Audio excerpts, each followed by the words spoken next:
Hello, hello, testing. Okay, okay, it does work. It does work. Okay.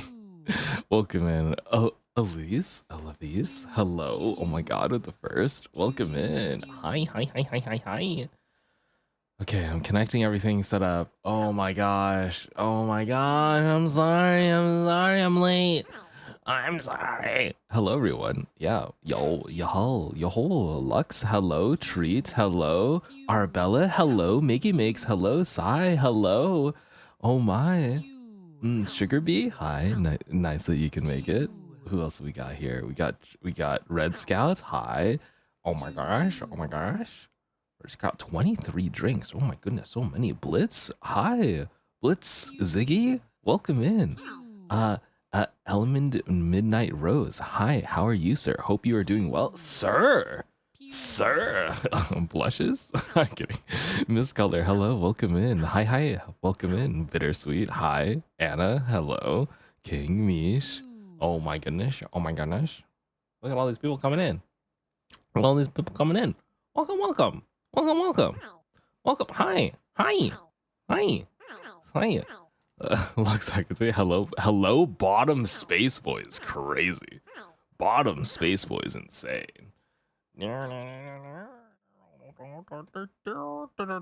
Oh. Oh. Look at this Fugi reactive being fucked up. Hello, Chaos Creator. Yeah, let me go fix that. Oh my god. Oh man, I'm making a bad impression for the first time, chatters. What do I do? What do I do? It's and I need to flip this 3D. I need to turn on the lights. It's it's so bad. It's so bad. I'm kidding. Hi. Hello. Welcome in, everyone. Oh. Okay. Okay. Okay. I see how it is. Imagine being late. Hi. Yeah, it couldn't be me. Could not be me at all. If you wanted to know, this is my this is close to as my sleepy voice as you can possibly get it. Yeah, I do need a big jug of tea. So I had let me tell you what I did. So last night, bald the bug live. Hello, welcome in. What, you were sleeping at 6 p.m. So last night I stayed up the whole night. I pulled an all-nighter. Why, do you ask? Was there anything urgent for me to do? Did I get any work done? Or did I just pull an all-nighter? I didn't even play League, okay? I did not even play League. You ever like hang out with one of your friends and you just like start gossiping and you're like chatting for a bit and you're just like vibing? I watched one of my friends play hello to the entirely. And hello to Karbon. Oh my gosh, you're so right. Had a Real and true. Day. We are the best community.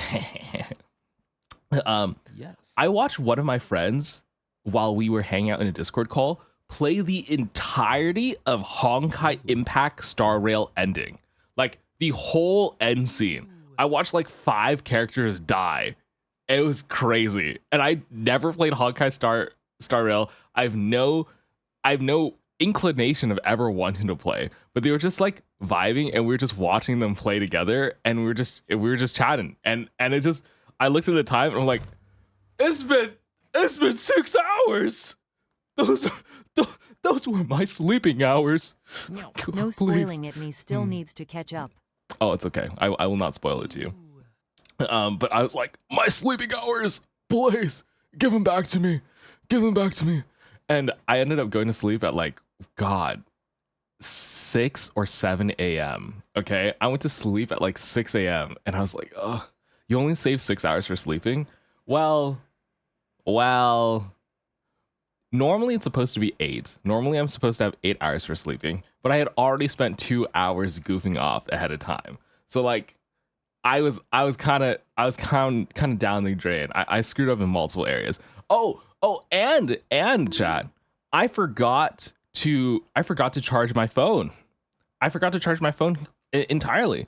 So when I woke up and I was like ready to stream, my phone was dead. I couldn't even start stream because I need it for tracking. So I had to go rush in and get the connector. And you know what? I hate Apple phones. I hate the fact that Apple is like, I'm so smarty pants with my lightning charger. USB-C sucks, and we need a entire governing body to force us to break anti-monopoly laws. I was just like, I hate you. I hate you, because I had to go look around for a charger. I have one of the older chargers, so I was like, I need to upgrade. I hate the USB-C less lifestyle. It actually pains me. I hate proprietary chargers. If there's one thing that Karbon the Science Man hates the most, it's proprietary chargers. that shit drives me.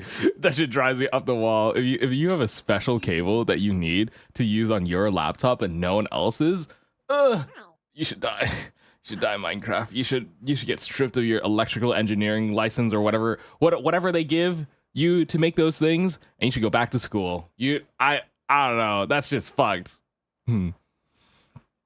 Yeah. He needs something that isn't Apple.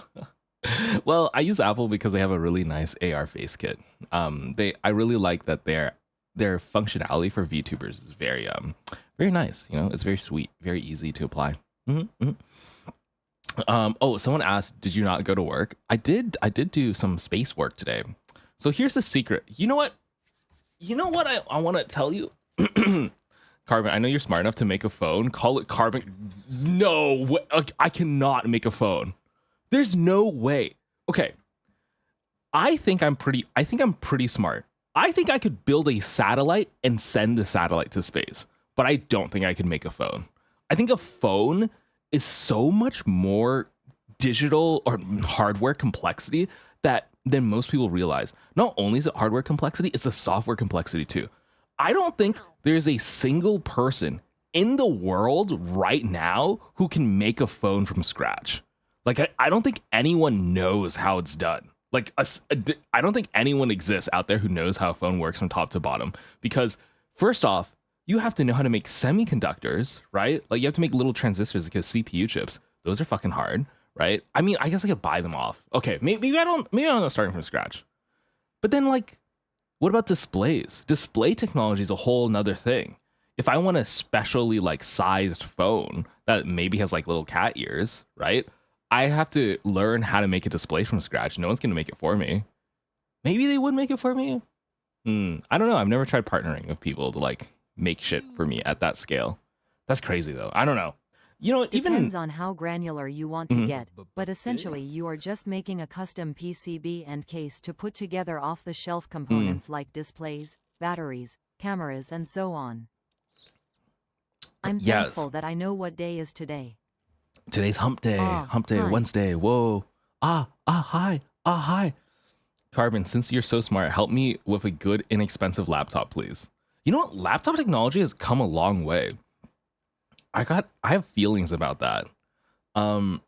Honestly, I think the Apple MacBook Air is like one of the best-selling laptops of all time, mainly because they're, oh god, the pink is so pink. The pink is it's blindingly pink.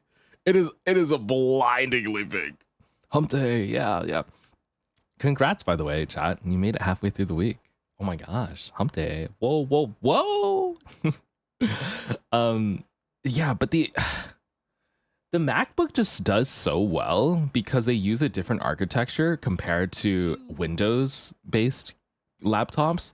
The fact that they have a mobile processor that requires no fans is phenomenal. Honestly, if you told me 10 years ago Apple would be the innovator for chips, I would be Apple. Like, oh, sorry.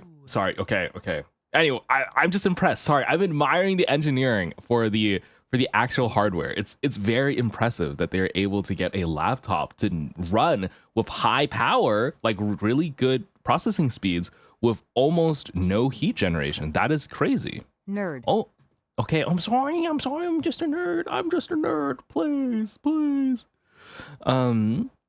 Jazzy Wazzy, thank you for the follow. Welcome in. Oh, I love some jazz.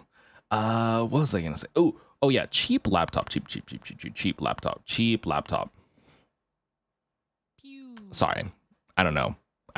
Tom's Hardware. Go to tomshardware.com. Look at cheap laptops, and they have them in different price budgets. Normally these things, like, I'm really bad at buying recommendations, mainly because things change so quickly. You and your nerdiness. No, I'm being perceived. I'm gonna hide. I'm gonna hide. Do you think gaming laptops are legit? Yes, as in they Is are Mac or always PC better Karbon? they are always more expensive and perform worse than the desktop counterpart. Hello, Wookie. Welcome in. Welcome in. Every single every single laptop you will ever see on the market is always a compromise. They are always going to cost more, and they are always going to perform worse than a desktop. Like cost per performance, if that's what you're thinking. The thing is, that's not what they're maximizing for, right? They're maximizing for portability. Okay? If you are the type of person to buy a laptop and then hook it up to Fellow 20 nerd different here. peripherals, Nerds unite. yes. A If you're the gaming type of laptop person, is as good as its thermal solution, essentially. that's a good point. What I'm trying to say is if you're the type of person to buy a laptop, hook it up to 20 different peripherals, and then have it sit on your desk for like 90% of its life, you should not get a laptop. I think you should just straight up get a desktop. You're going to have a much better experience. A laptop is for portability. If you're a student and you have to carry around your laptop and you're using it in a different place every single time, then who cares if it's a little slower or if it doesn't work as well? Like all you really need to open is like Google Chrome, right? Like it's not that intensive. If you need like a gaming setup, you want to play Cyberpunk 2077 on a laptop, you're gonna make trade-offs. You're gonna have to make trade-offs. And it might be cost, it might be frame rate, it might be all sorts of things. It's not going to be until tax time, but I need a new laptop. I'm about to take a sledgehammer to mine. Karbon Sledgehammer. 24U, Karbon 24 bonk. It melted the freaking GPU. Oh my goodness. I play Cyberpunk 2077 on my laptop. Hey, I mean, it's possible. Yeah, you could. I've seen. You know what was really interesting to me was Stadia. I was really interested in a cloud computing thing where you were playing a video game on your laptop or any laptop, but all the processing was done by some other computer over the internet, and they were like sending the information to you. I just wonder like how laggy and how much of an experience that would be. I've never tried it, but I also like, I feel like it's possible, but the latency is mainly an issue. If you had like short ping, you could technically have a supercomputer run your computer game for you and then send back the information so that no matter what game you're playing, you're just basically looking through a video file, right? Like, so it wouldn't be too computationally intensive. I don't know. I think it was a good idea. This exists. But GeForce Now, Shadow, and others now. It's totally usable. Have even used a Shadow for VR. Oh, shadows. That's what they're called. I see. I think they're very doable. Oh, you know what? VR does do that because you have your computer and you hook your computer up to your VR headset. So the VR headset doesn't do the compute because the VR headset has to be portable and your desktop computer is just sitting there chugging away. I have seen this. Oh, I think I've even used it. Huh. I didn't know that's what it was called. Yeah, that now I know. I mean, the problem is your computer's like right there, right? Like you need something that's like right next to you. Otherwise, stinky speed of light. Stinky rate limit to data transfer speeds. No. Yeah. Didn't one of those guys behind that have some sort of arrogant thing to say about gaming? Oh, it was hella bad? I don't know. Sometimes that's interesting how the human brain works, where it's like sometimes you don't even remember what a person says, but you just remember how it makes you feel, right? Like that's a lesson to you, chat. If you piss someone off, they might not even remember why you piss them I don't have the space for a off. full desktop setup right now, or I would. Scarcer for cry laugh Juzo cry Juzo dead. If you don't have it, you gotta get a laptop. What can I say? Gotta make compromises. Though you can make small desktops. There are like some small ones. Can't wait to get paid so I can subscribe. Oh no, they're there. Oh, man, I was checking my chat. This is me flexing a little. This is me flexing a bit. All right. I just have a Chromebook. Yeah, I think a Chromebook is right for most people. Most people are just fine with a Chromebook. I mean, I'm running freaking fluid dynamic simulation, so I need a NASA computer. Like I have You wanna know what my computer setup is, chat? You know what? Okay, today I just got sent a new desktop tower from work. Okay? And so I have a personal computer, but I also have a work computer that I get for my space works, right? For my spacey workies. They just sent me a computer tower with not one, not two, but three 5090s. There's three 5090s in there. It's crazy. I was just like, oh my gosh. Oh, Nas. Oh, Antique. Thank you for the gift sub. Oh my gosh. W Antique. Oh, you're very sweet. There you go. Hopefully you can refresh and avoid the ads now. I'm eating cake. Ooh, I love cake. Yeah. Dude, VTubing on a computer with fully redacted unreleased specs. Okay, I can't use that computer to stream. It's technically my work computer, so I'm not allowed to bring other software onto it. Though I'm sure it would run Cyberpunk 2077 like freaking awesomely. But the reason why there's 3 GPU cards and not just one is because it's used for distributed computing load. So like instead of running one program on one GPU normally, I can distribute it over a huge, over multiple graphics cards in order to make it run faster. This is only useful really for a really parallelizable task, like machine learning, for example. Like if I'm training a robo-slave clanker AI, I need a lot of GPUs. I'm sure you've seen of that. Yeah. It's time to get more chocolate milk. Oh, chocolate milk. Oh, I got a smoothie with me today. I got smoothie. Sometimes when I crave fruit, I have a smoothie, and that's like my fruit for the week. What if you, oops, my 5090 fell out of the standard laptop and led into my streaming computer? I'm not gonna lie, I've thought about that. I've thought about one day just like swapping out the graphics cards and then nobody will notice, you know? But then I see that there's on the PC tower, there's a do not tamper seal, and it's like there's a tape that I have to rip in order to open up the case, and I'm just like, and then I was thinking, oh, but if I heat it up and with some water and using some special chemicals, I can peel off the tape without ripping it. Like I can take off the adhesive and then no one would know, and then I could get more adhesive and put it back, and then I was like, wait a minute, no.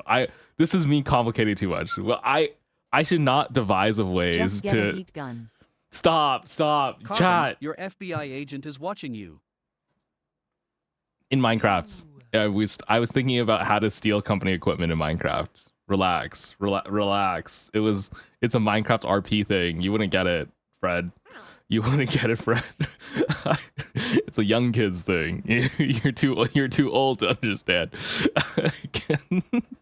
He's a blow dryer, Karbon. Listen, it's literally not that difficult. Okay, who that chatter? I don't know them. I don't know what they're saying. That's crazy. Who? Mama, hello, welcome in, Mama Ellie. Hello. Oh, I love that little scrunchy. Your doggo. It's a cute emote.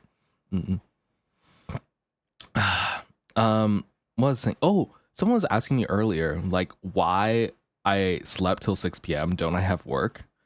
Here's the secret, chat. I do mostly like science work. And you know what's the best part about doing science work? No one knows what you're doing. I'm the only expert who exists in my field.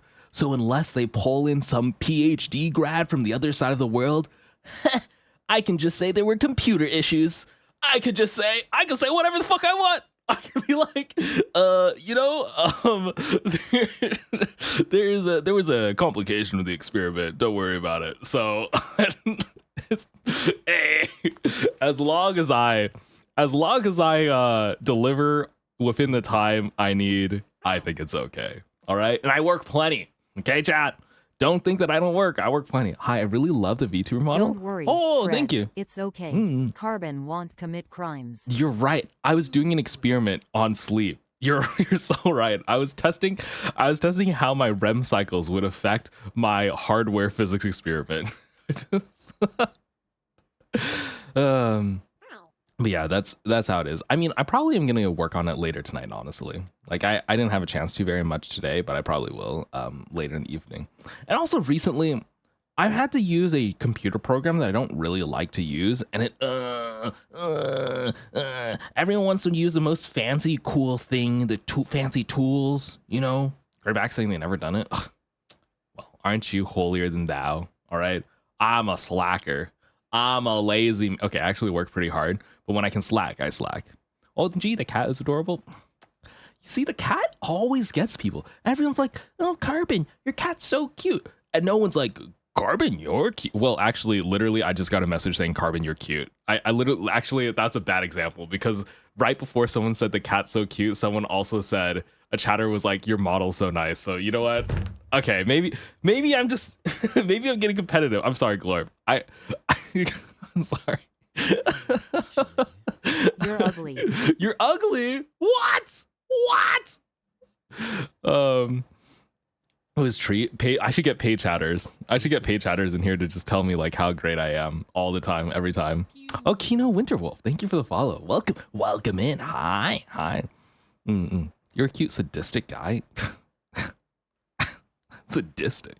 Sadism. Is masochism when you enjoy other people's suffering? No, masochism is when you enjoy suffering yourself. Yeah, I do enjoy other people's suffering. In Minecraft. I tell you in that you are Minecraft. cute In for Minecraft. free. In Minecraft.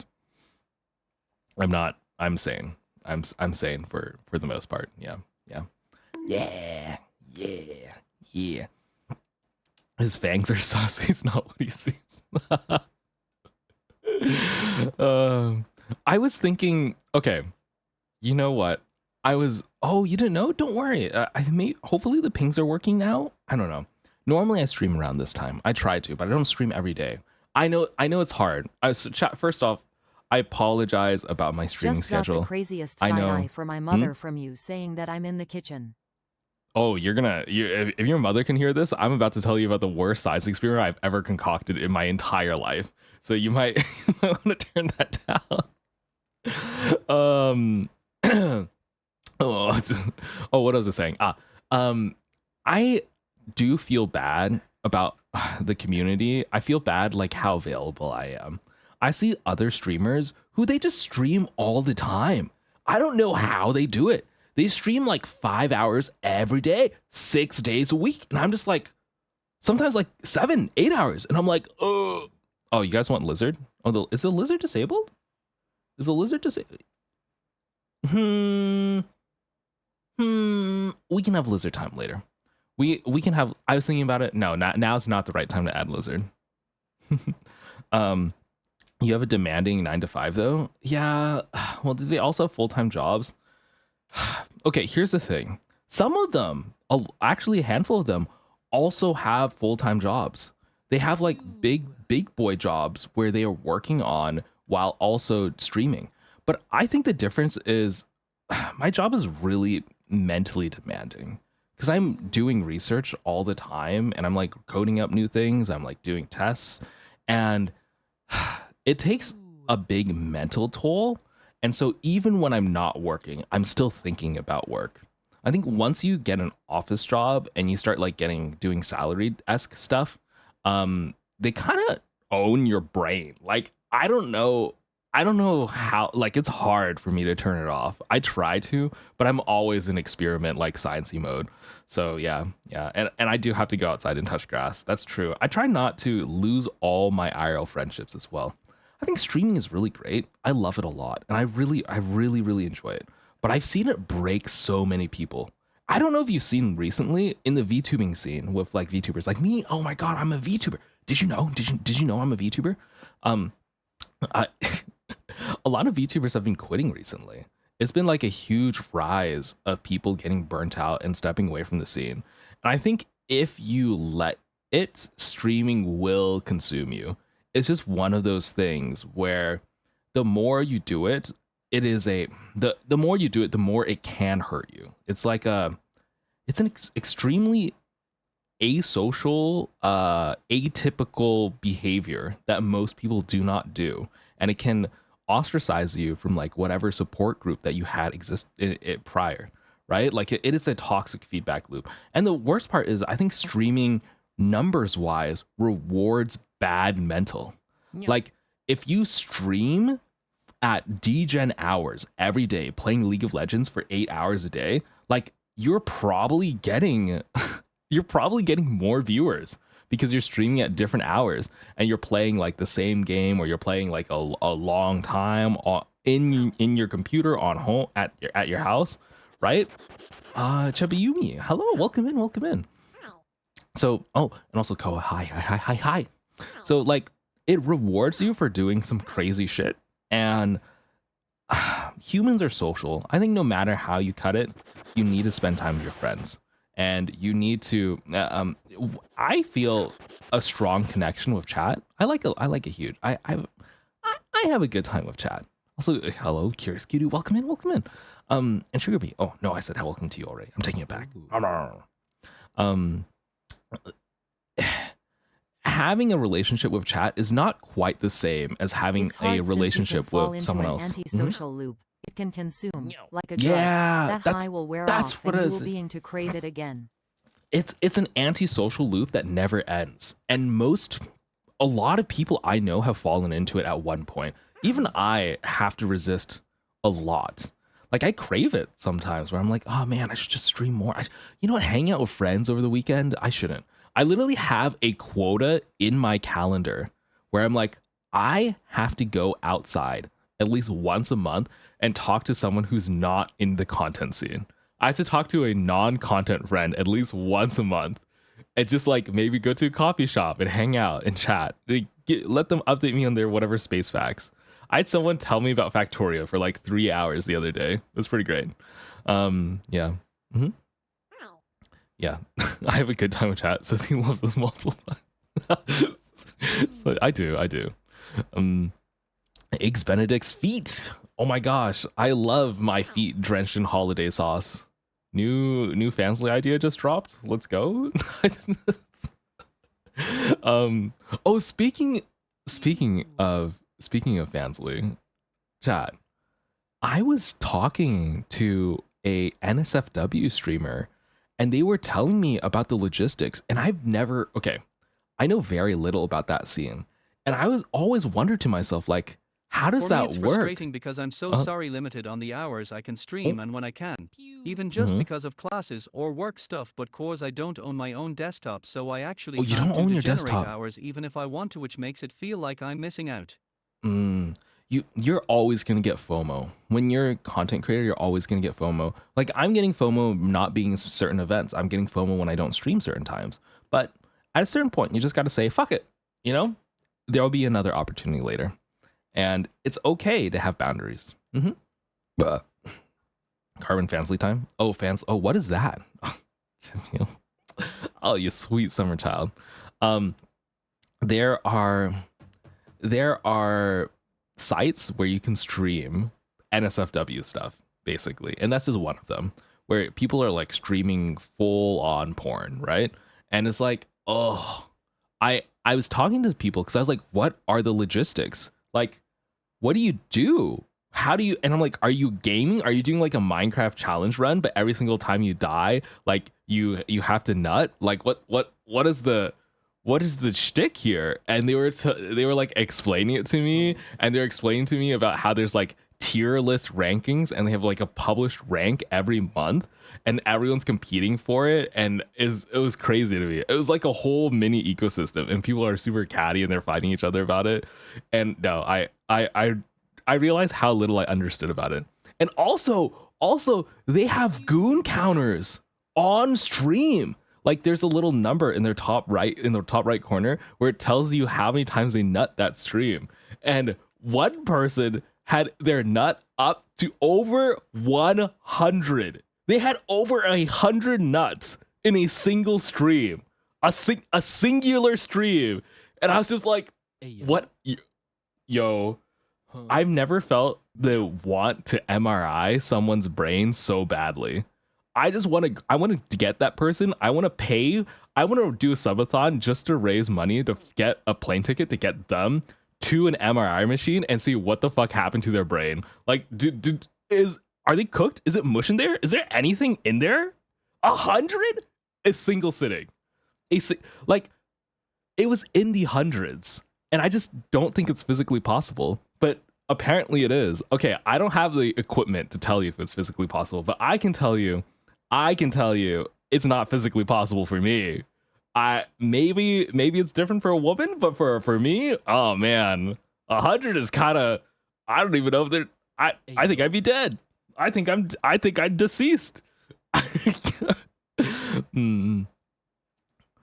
How many times has the streamer nutted? I don't know. Surely that's a world record too. You think so? I don't know. Maybe they're not counting it. Maybe they're padding the numbers. Maybe they're faking it, right? Like they could be faking it for the money. So yeah, oh, it was a lady. They're all ladies. I don't think it's popular for guys to do, unfortunately. You know, in another life, that could have been my career. I could have nut all day on camera. I don't know. I feel like that's not good for your mental health though. I don't know how good that is for your brain long term. Like, would you like get degrading parts of your brain? Like, would parts of your brain just fucking die? Like, I have no idea. If you're nutting every day for like years, like I think that's like multiple times. We're not talking about like one nut. We're talking like 20 nuts a day. Like that seems, I think that's cooked. Yeah. Trying to drop and listen. Wait, I tried to move too fast. I can't read. Everyone shut up. Oh, I lost it. Chat. No. They might have repercussions of dopamine and addiction, apparently. Oh, yeah. I think you would run out of dopamine, right? I'm so glad to have headphones on while Karbon talks about gooting. Oh, you want to know another thing that I was talking about? Okay. This was the most foul science experiment that I've ever concocted. So Weird I was talking tangent you're about to get me on. How would I even research this? How would you? Okay. Think about this one. Someone told me that people have big dick energy. They were like, if you have a massive dong, you have a certain type of energy, like an aura, like you carry yourself in a certain way. And I'm just like, is that real? Is that true? Can you tell someone's size based off how they act, right? And I was like, how would I test this, you know? And I was thinking to myself, I would have to grab like 20 or 30 guys and measure all their erect fetuses and then have them talk to a single person, like a sniffer dog test, and have them like interact for like a couple minutes, and then they'd be like big dick or no big dick, you know? And just and then that's how I would know. And if they have like a enough confidence and they get it right enough times, then I know like, oh my god, it's a thing. People can tell, you know? And I'm just like, oh, I really want to know. I genuinely really want to know if there's such thing as big dick energy. If like it's how big your dick size it correlates to how you carry yourself. And then I realized in order for me to test this, I would have to post like a Craigslist ad and be like, show up to my house, get erect, and let me measure your penis. It would be literally, that's the gayest shit I've ever heard. There's no way that I would get anyone who's normal, and I feel like that would taint the sample size. You know, it would be like the only people who responded are probably people who are big dicks. You know, like now I'm in trouble, or they're gay.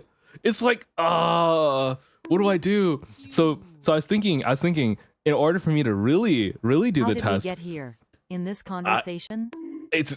You're here with me, okay? I was thinking Is that what just I can do. called confidence? I don't know.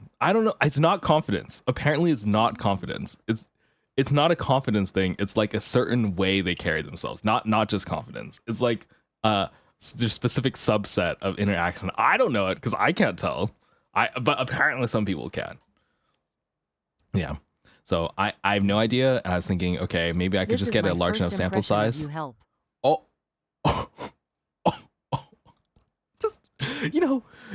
It's just hard to do. I would love it if they could just submit their dick sizes for me, but I don't trust them. I'm sorry if a guy tells me they're so and so many inches, I don't believe it until I see the fucking ruler. Like, even if they send me a picture of their wiener with a ruler, like, I don't believe it. I have to actually do the test, because otherwise, how do I know the data's legit? Okay, pause. Okay, well, okay. Anyway, anyway, you have guys sending you pics. Okay, no. Anyway, stop. What are we talking about? Just I just trying to use the experimental method. Okay, I'm trying to use crazy thing to science say in when the this right is my right thing. first impression TT. We get so many first impression people. Oh my god, I don't know. Maybe someone will do it. Maybe someone out there will do the test for me so that I don't have to do this. I genuinely would love to know. I don't imagine trying to get funding for that. Too fat for this conversation. So real and true. Without the negative cocky attitude or insecurity reaching. It's cause guys big DS don't gotta prove themselves cause they know, and if you had the chance they'd know too. I It's see. confidence through fact, not through assumption or superiority. Yeah, you mean they're casual Used with it? to tell every guy all right. who sent me D-pics they were small just to rage bait them. Why are you getting multiple You're D-pics? cute when you talk about something you're interested in. Suto's mug Karbon, okay, hold up. Hard Karbon, Hold up. 24 Interested in? HEADPAT You make me sound like I'm cute when I talk about collecting dick pics. Let's hold up here. Okay. It's for science, all right? It's for a reason. There's a okay. Okay. I wonder. No, never mind. I'm not. Okay, now you're making me doubt. Okay, on a similar vein of thought, do you think certain careers have slants to wiener sizes? Like, do you think all wrestlers have a slightly larger dick or a slightly smaller dick? Or like firefighters have bigger dicks? Don't deny like, do you think it. so? We all have our kinks. If there's like personality traits that are associated with your big dick energy, science. do you? Yay, sure, science. You know what I'm saying? Like, does profession be a pseudo filter? I don't know. Why are you so obsessed with penis? Okay, it's just I'm obsessed with the cultural data around it. All right, relax. It's not like that. It's not like that. Mm-hmm. I want to comment, but I've seen like 300 why have you seen hundreds of wieners? That's crazy. That's actually insane. That's oh my god. What if I do a case study? But then I can't.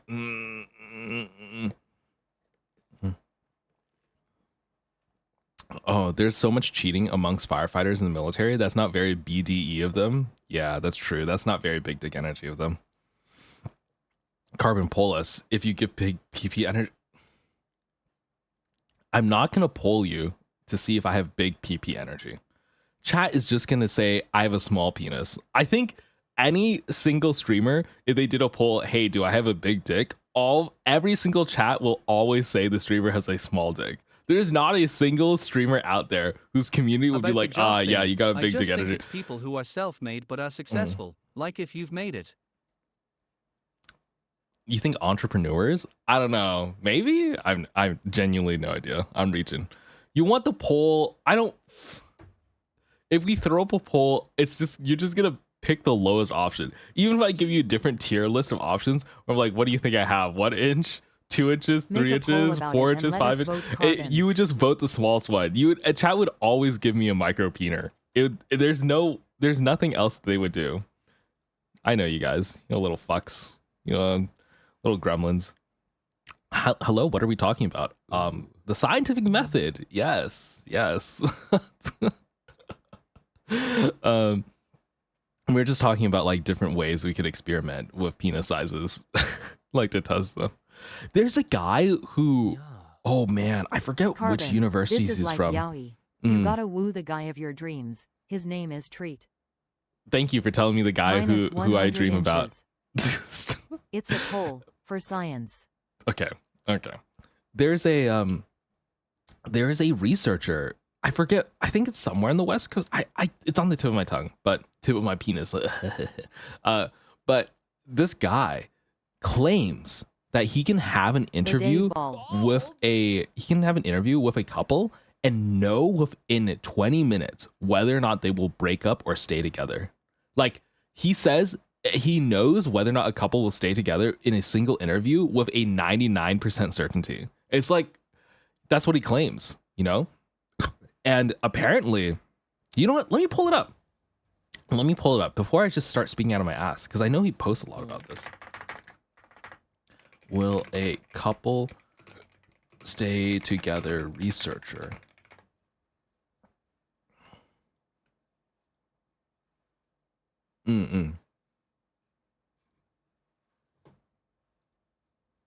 Let me see.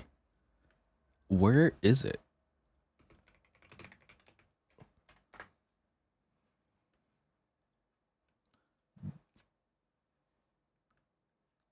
Godum, I think, is his name. Let me find Godum. I'm googling. Godum researcher. He has like this crazy claim, and apparently it works well.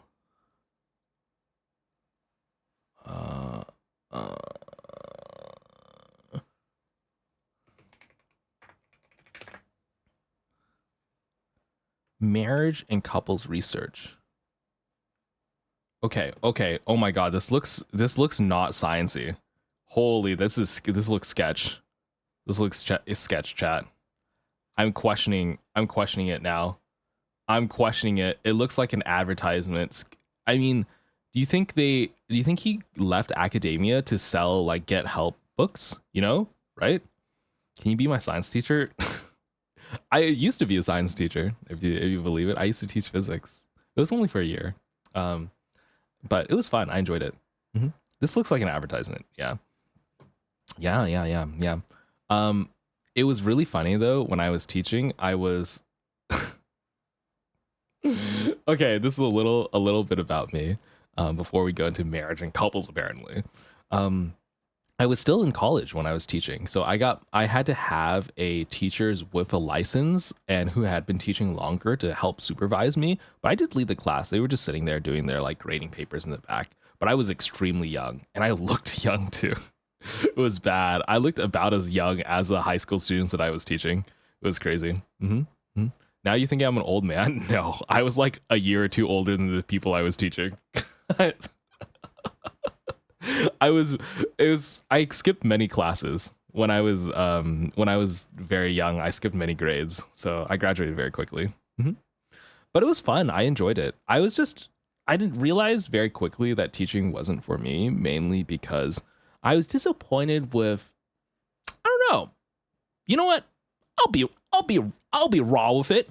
I'll say it. They're fucking stupid.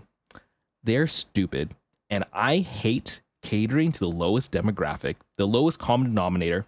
I hate talking to a classroom, and I know that there are a few bright individuals there, but I have to go take care of little Jimmy out here who forgot how to do his homework. You know, I don't like teaching idiots, and so now I stream the Twitch chat. Oh gosh, that's right. You guys infuriate me less than people who don't do their homework. OMG, I would have been called dumb by Karbon. Yeah, you would have. I would have been like,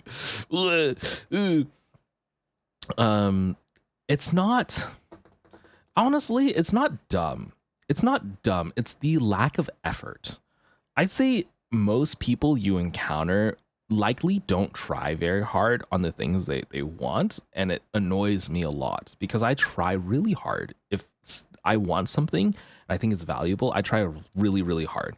And the thing is, even if a student is falling behind, very rarely will they go to things like office hours or ask for help or hell, even attempt to do the homework. They just like kind of instantly give up at the first hurdle. Like the first time they see a hurdle, they just fully can it. Oh my gosh, oh, thank you for the follow. Welcome in. I can't read that, but hello, hi. Me ignoring my homework. Okay, sometimes you have to make a strategic decision though to maximize your grades. Everyone was saying here I was thinking you're UNC status. No, I'm not UNC status.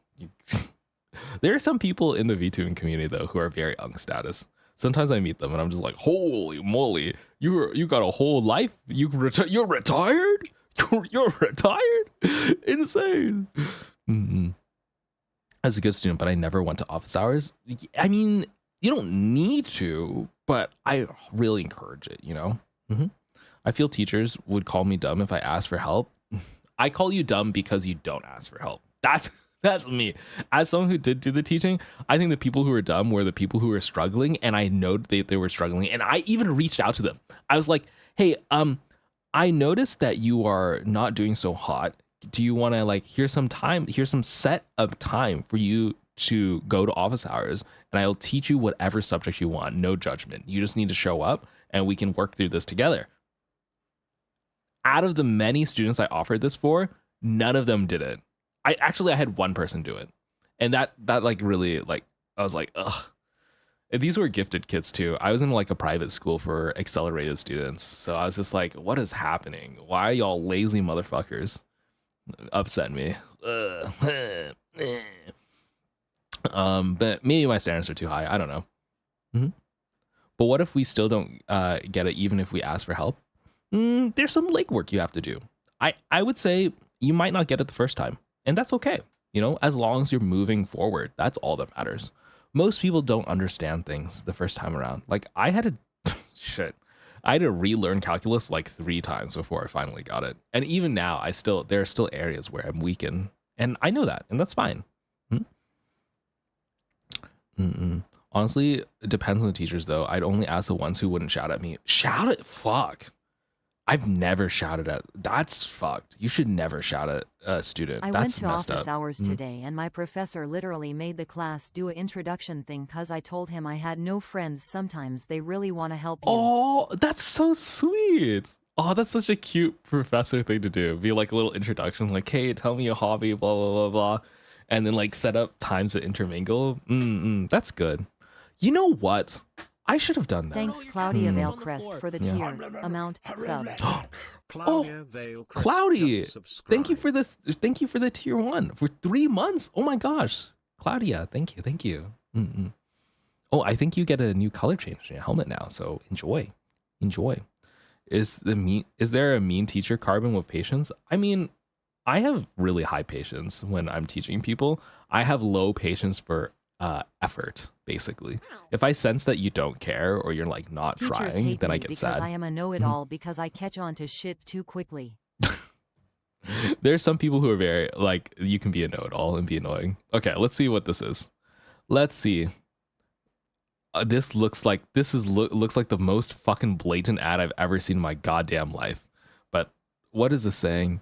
90% accuracy. Dr. Gotham is able to predict with over 90% accuracy which couples will divorce and which will stay together. Oh, I think this number is real though. I think he's an actual researcher. It's just, I think he's catering now towards more, more consulting-esque type things to make money. Reports that stable marriages have a 5-to-1 ratio of positivity to negativity during conflict, where unstable marriages ratios is 0.8 to 1. Oh, saying you should have 5 positive interactions for every 1 bad interaction. I thought you were nice. going to do a poll about it. Do a poll about what? About my dick size? It's large, obviously. We don't need to ask the community. Nivid, hello, welcome, thank you for the follow. Yes. 80% of the time, women bring up issues about Yes. in heterosexual relationships. Interesting. 67% of new parents experience a precipitous drop in couple satisfaction in the first 3 years. Okay. Of course, 67% of new parents experience a drop in couple satisfaction in the first 3 lives of a baby's life because there's a fucking baby.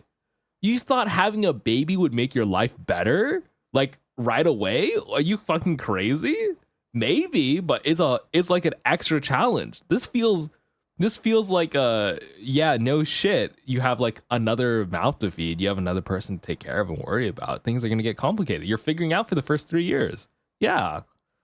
Like sorry, chat. I can't have a baby anymore. It'll damage my relationship. Yeah, I'm never having kids. I want to travel.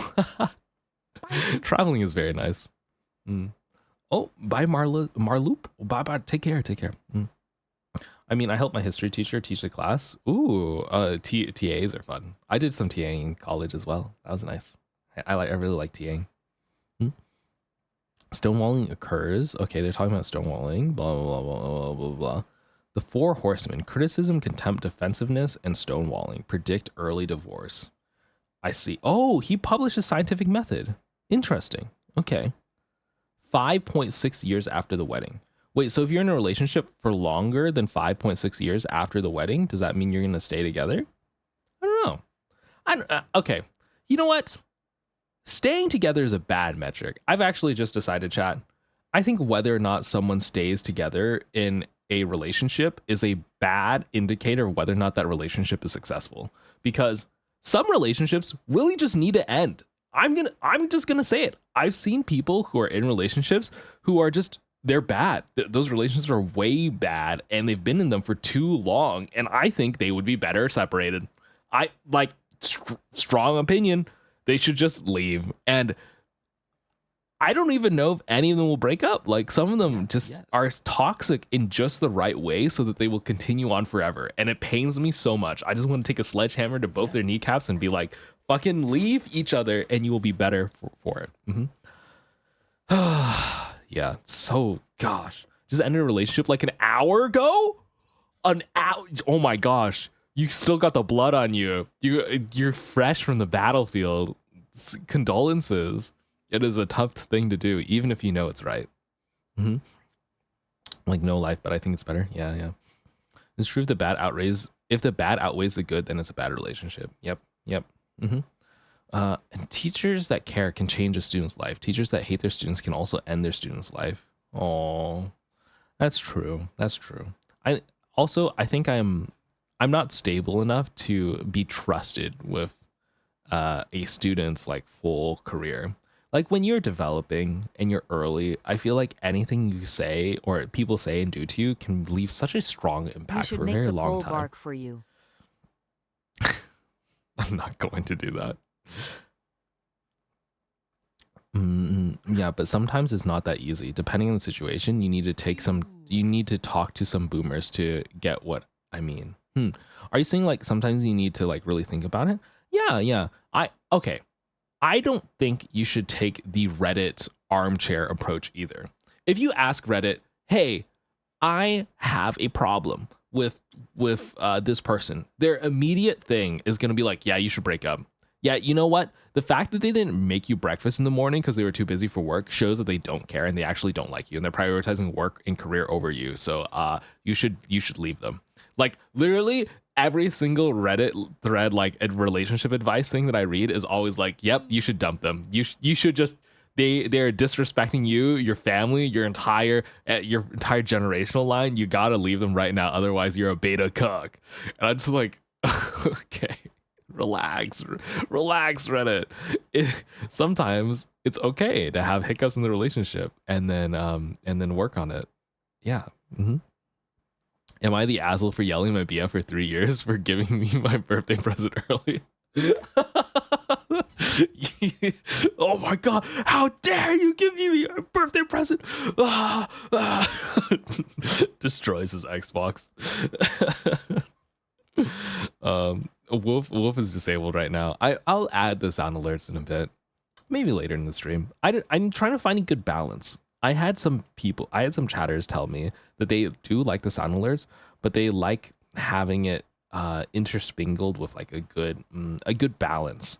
I think we should have stim time and we should have non-stim time, because if we stim all the time, it can really overstim some people. I know some people get easily overstimmed. I don't want them to freaking kneel over and die. Because the craziest part is when I talk to someone who gets overstimmed on stream, they just sit there. Like, it's actually really difficult for them to realize that they're being overstimmed until they blow up. I don't know if you've ever struggled with being overstimulated in a situation, but usually by the time you realize, it's already too late. And it's just like, oh, feels bad. So I try to like keep it somewhat limited. No, you don't get it? But I think it's a very common thing. Yes. I don't know, chat. Do you feel that? Has that happened to you where it's like it kind of just crawls up onto you? It's like suddenly you realize like, oh, I need to remove myself from the situation. But by the time you realize, it's been building up for like a very long time. Sorry that we were overstimulating you. Why did that sound like a porn line? Maybe my mind is in the gutter. Maybe I read too much yaoi fanfic. Who knows?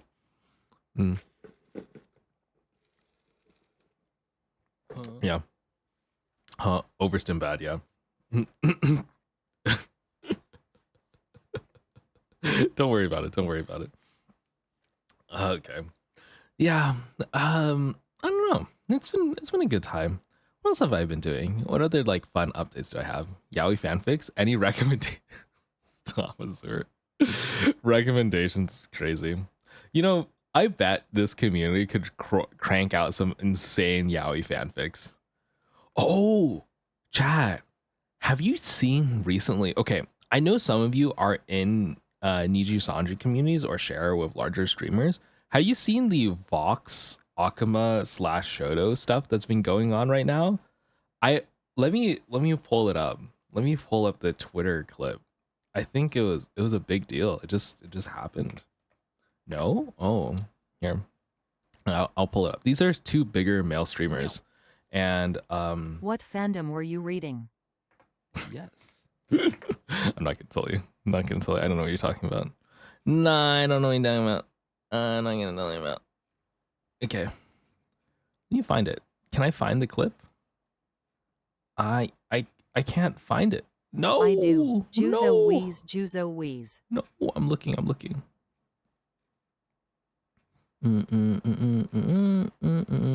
Ah, here it is. I found it. Boop. This guy right here. I don't watch him too often. I mean, that's fine. You should watch me instead. But I just realized this is one of my fears is about like interacting with other streamers, like this happening one day. Let me show you. So apparently, Karbon, you said you hate fanfic. You claimed you're a canon purist. I am a canon purist for plot reasons, but for smut, anyway. You know what? It might be a We good can time all to share talk our about this fandom. now. Some are Like, very I'm embarrassing, noticing it but that's just an in inherent the part chat of more often fanfic. these days. Right? Embrace the cringe. I feel like a lot of people already know about this, right? 'Cause Apparently, I keep seeing Vox's name get brought up often, right? he gets okay. Long story short, this guy Shoto, very big streamer, much larger than me, has been interacting with Vox a long time ago. Another really big streamer from a corpo, like maybe like 2 or 3 years ago, something like that. And to this day, he still gets chat messages in his Shoto's chat being like, hey, when are you going to collab with Vox? Because they really like their collab dynamic. But apparently they don't interact, and there's drama saying it because people were making ship content and it like made them get upset and they're no longer friends. I don't know. That's crazy to me. Maybe their communities are bad. Like maybe like the community interaction was poor. I have no idea. I've only had positive interactions with sharing communities, but maybe it's the size.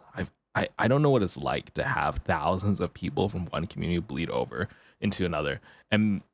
But if I saw a BL fanfic of me every day with another creator, I wouldn't really care that much. I would just like I'd continue to do my own thing, you know? Are their communities toxic? How does shipping get toxic? Is it like maybe if you hear it every day, it like gets to you, you know?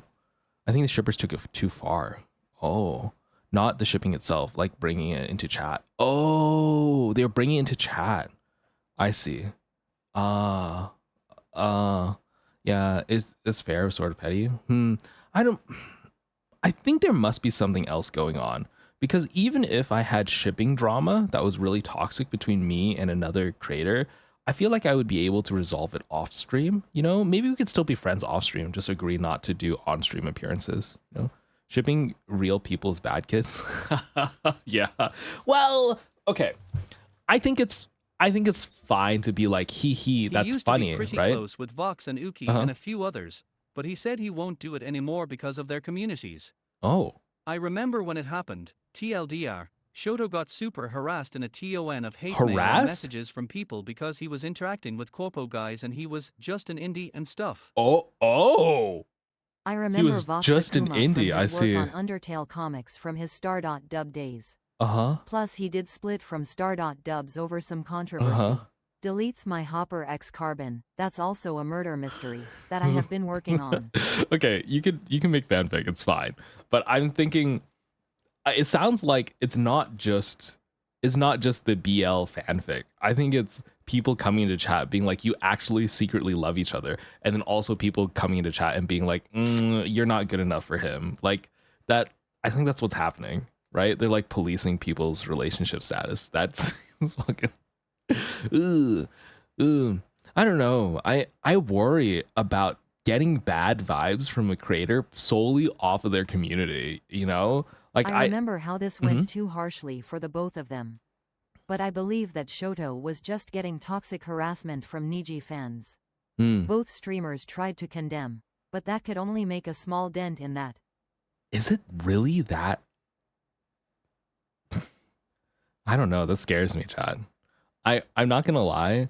I've thought about going to Niji as a corpo, mainly because for male VTubers, Niji is pretty much the sole option. Like, well, there's Hollow Stars, but most streamers, most male VTubers, really thrive best in that corporation for some reason. And so a lot of people like encourage me to go, and I was just like, I keep hearing things about their fan base being toxic. I don't think that's true though. I have seen like a lot of positive interactions. I don't know how, like, where the bad apples are coming from. Maybe they had like maybe they're really polarizing. Would not recommend. I don't think they get paid very much either. So, yeah, I just don't understand how fandoms can feel entitled to police the streamers they enjoy. Yeah, there's a lot of policing. I think it becomes like they kind of chat feels like they are entitled to not only know about everything, but also control how their streamer interacts with other streamers. Hey, Karbon, what would you do if your water bottle exploded on a microatomic scale? I would be dead. If my water bottle exploded on a microatomic scale, that's a nuclear bomb. I just watched fission undergo on my desk. I would die. There's nothing for me to do. I'd be eviscerated. The whole city that I'm in would probably get flattened. What do you mean? What do you mean? That's a nuclear reaction. Every community has toxic people. Yeah. I think the larger you get, the more toxic you have. Like, well, it's toxicity is always like 1% of your community. If you have a really large community, now you have to be even more careful. I haven't noticed really many bad apples with us, which is nice. I'm glad that we have very minimal bad apples. Brendy, hello, welcome in. Yeah, bad apples are probably just people referencing their redditors or 4chaners of Niji. Oh, 4chan. I actually didn't know about 4chan until, well, I knew the existence of 4chan, but I've never went on it. And someone recently showed me 4chan hate threads of themselves, and I was just like, this is the most god awful horrible thing ever. This is crazy. They were like a VTuber I know went to Offkai, and they like hung out and were going out and whatnot, and some fan had taken IRL pictures of them without their knowledge and then posted it on a 4chan thread, and then the entire thread was people talking about how they wanted to breed her, and it was just like, oh my god. And it's just like, oh my gosh, I wish I was an Offkai so I could have gotten my hands on that. And I was just like, huh? Whoa. And she was showing me, and she's like, I'm scared, Karbon. And I was just like, I'd be scared too. What the fuck? So that worried me. Yeah, I was okay. Thankfully, they don't care about men. They don't care about guys at all. But I was really worried for her. I was like, okay, she was showing me because she was like really worried, and I was like, okay, you'll be fine. They can't track you. They don't know all your stuff. Here's some security measures you can take. So I because they knew I had a lot of like OPSEC, I guess, for in terms of how to set up an LLC, how to like make sure your home is secured and like set up the house alarms and stuff like that. I'm like, okay, here's all this stuff. Here's how to do everything. And they're like, okay. And hopefully that will give them some reassurance. But man, I think the internet if you can want be to scary. know about Niji problems and the like, Mugen and some others on YT have videos about. You should check them out if you are really interested about it. Scarcer 4 wiggle, scarcer 4 wiggle. You want to watch DG drama today? We could. I bet I hear so many things about that company. I let people do their own thing. For the most part, I'm not like, oh my God, what are you doing? What's happening? Right? Hello. Happy 2 months. 2 months. Great value barista. Hello. Welcome in. And thank you for the 2 months. Yeah. You know what? If you're actually a barista, you should set up one of those live streams or those long recordings where you make ASMR barista drinks, because apparently those are popping right now. They are popping. I don't know if you've seen, but people have been making like there are these videos of people at coffee shops making mixed drinks, and there's no talking. It's just them making the drink, and there's a zoomed camera view of them making the drink, and it's getting millions of views. I don't know why. You love those videos? Here, let me pull one up. I try to show chat what I'm talking about. Barista ASMR, I think? Maybe? I don't know. Asmer. Asmer.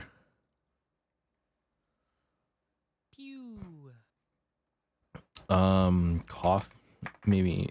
Making drinks. It's not barista. Making drinks.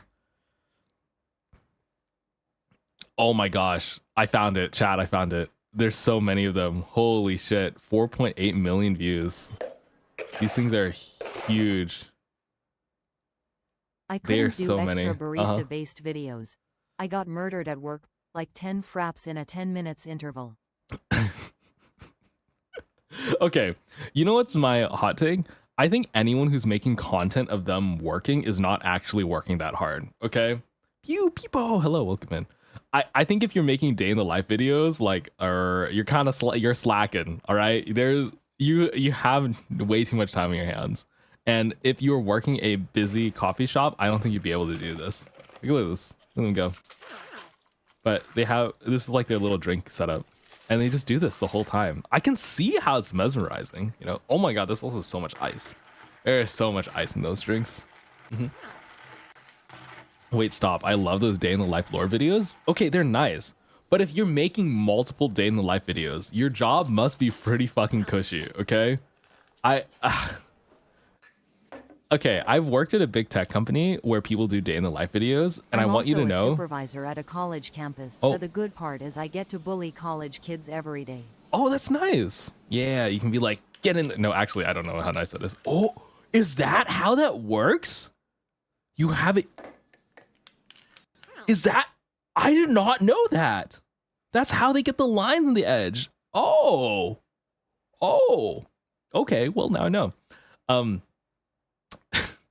Yeah, I've worked at big tech companies where, like, the fancy places where people do day in the life videos, and every single person who's done a day in the life video, they have always been a bad engineer or a bad scientist, okay? No one who's actually good at their job has actually done one. That's my hot take.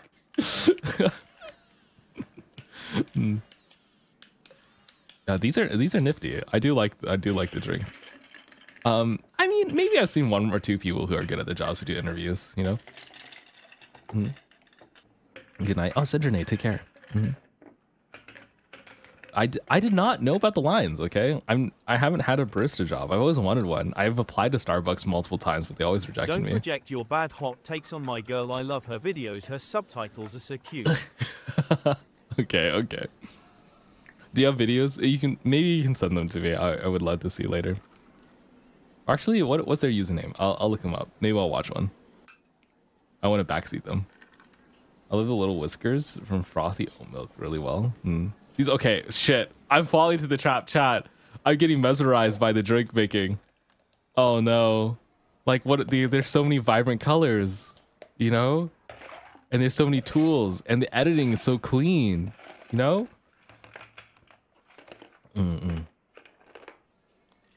See, these drink people give such overinflated ideas of how much a barista can do. Oh, yeah, this is like clearly a specialty place.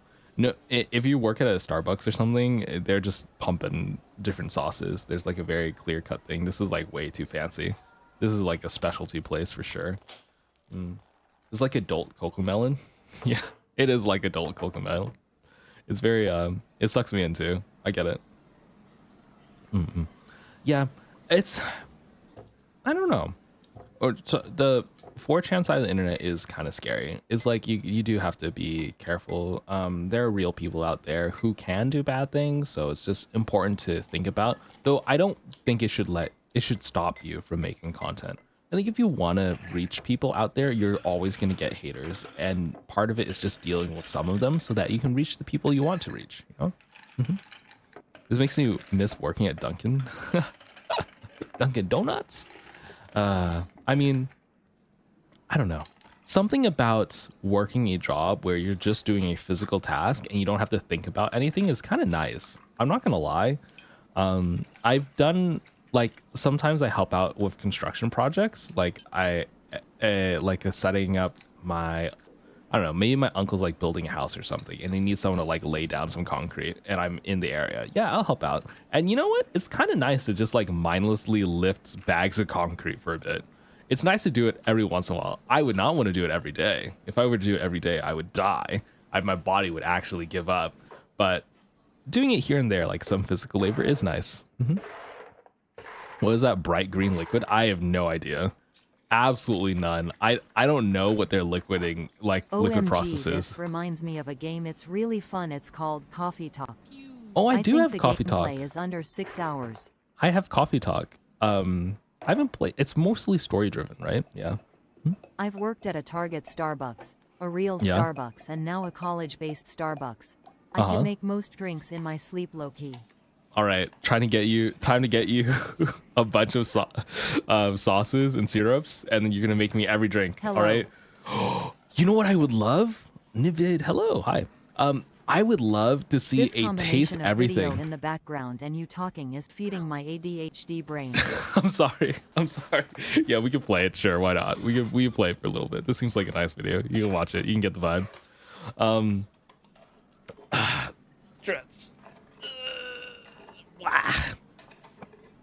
I'm really excited for tomorrow though. Tomorrow I have like a bunch of Glorp toggles set up. I have to work kind of hard tonight to like make sure all the toggles and everything online works.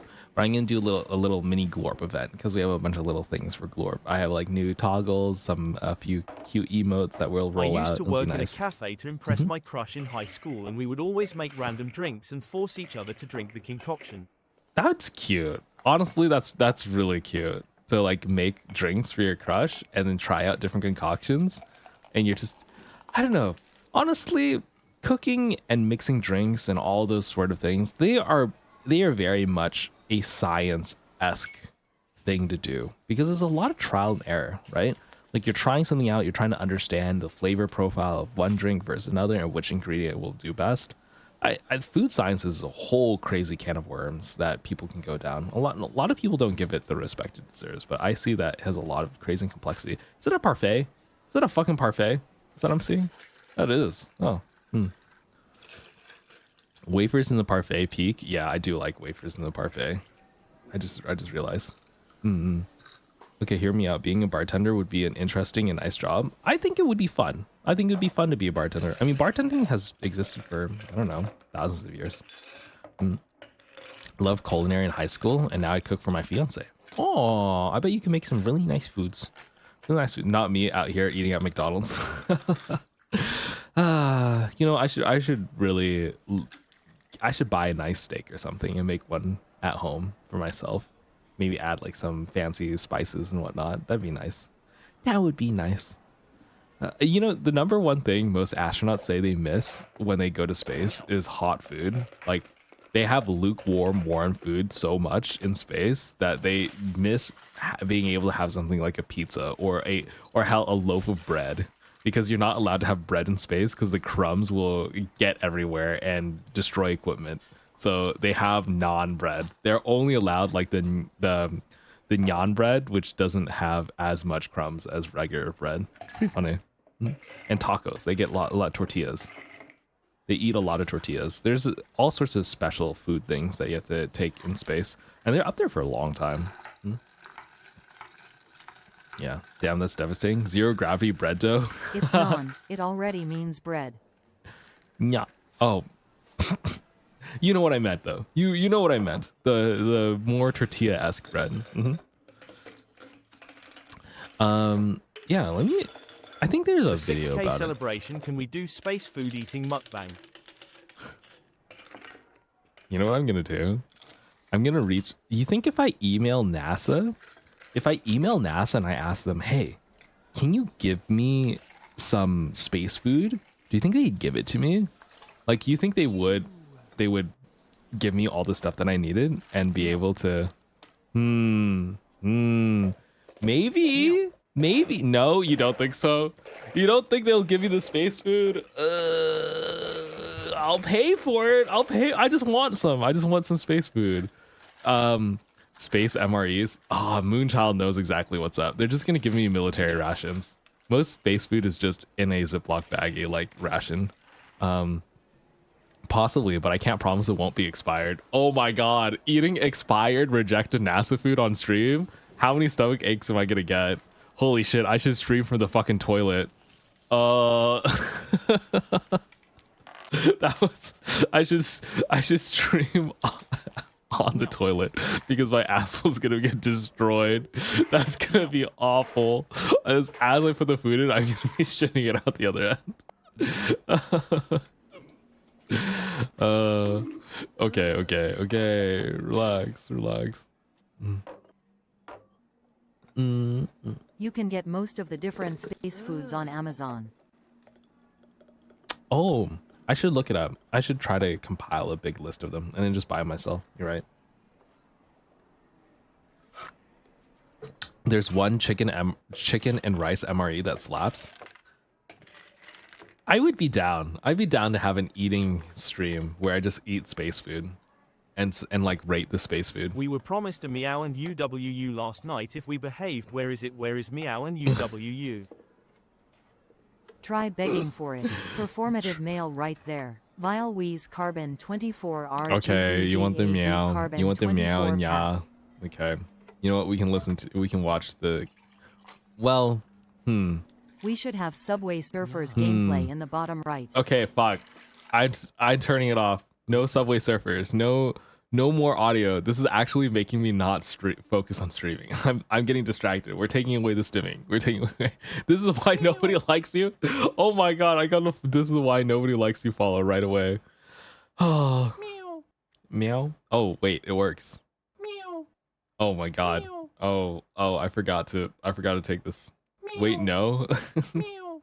Here, I can put it in the background, but I'll turn off the audio. It's doing too much for me. That's a bad meow, by the way. I think I should redo the meow. I think I could do better than that meow, you know? Meow, meow, meow, meow, meow, meow, meow. No, not my ADHD-friendly stream. You're 80. You know, it's not the same without the sound. I think something about the sound of the drink being mixed, like, really gets you. Yeah, it's the sound. Like, the audio of it is, like, perfect. Why don't we have UWU? You don't have uwu? You want uwus? That's too... I said one. I said meow. I didn't say I'd give you an uwu too. Yes. That's too much. Uwus are too much. You should add Minecraft parkour and Subway Surfers. That's too much also. I'll be the laughing stock of the streaming community if I have Minecraft, Subway Surfers, and this drink mixing video going on in the background. I'm gonna bring out the clip. Oh my god. I'm really proud of us recently, by the way. I did not have to take down the last couple of VODs, so I'm doing pretty good. You did... Okay. I'll do it. Yes, chat. I'll do it. It's like it's giving me the yes, honey vibes. Okay. Let's record it. Fine. I'll record it for you. Yippee! I'm gonna mute my mic because I don't want you to hear me say it. I want you to just hear the recording. You hearing me say it is free. Okay, that's too much.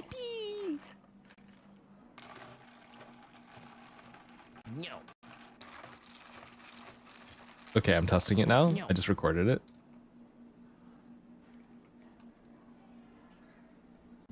Wow, I came up really close to the mic. It's kind of horny. I don't know how else to describe it, but the audio clip is kind of horny. I'll let you decide. Okay, let me add it. Or do you want me to do like a really high pitched cat one? I don't know. I could be like, wait, let me think. Let me do it again.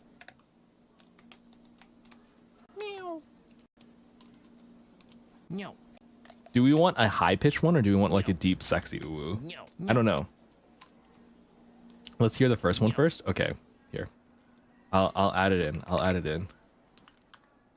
I'm adding it right now. I'm adding it. Give me a second. Give me a second. He's so Chad is so impatient.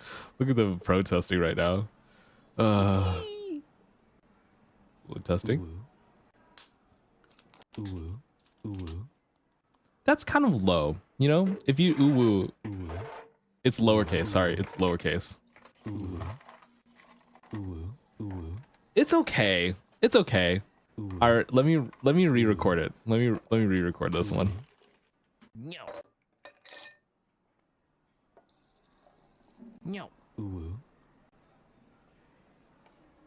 Okay, you're not gonna like this next one.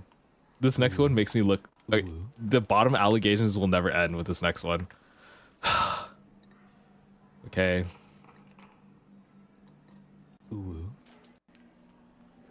Okay, I changed it. I think it works now. Let me check. Give me a moment. Give me a moment. Wait, did it not work? Oh, the file didn't save. Give me a moment. Give me a moment.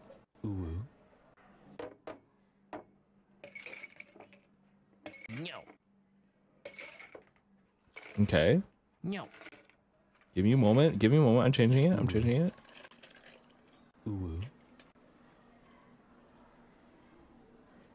Okay, let's see. Meow. Meow.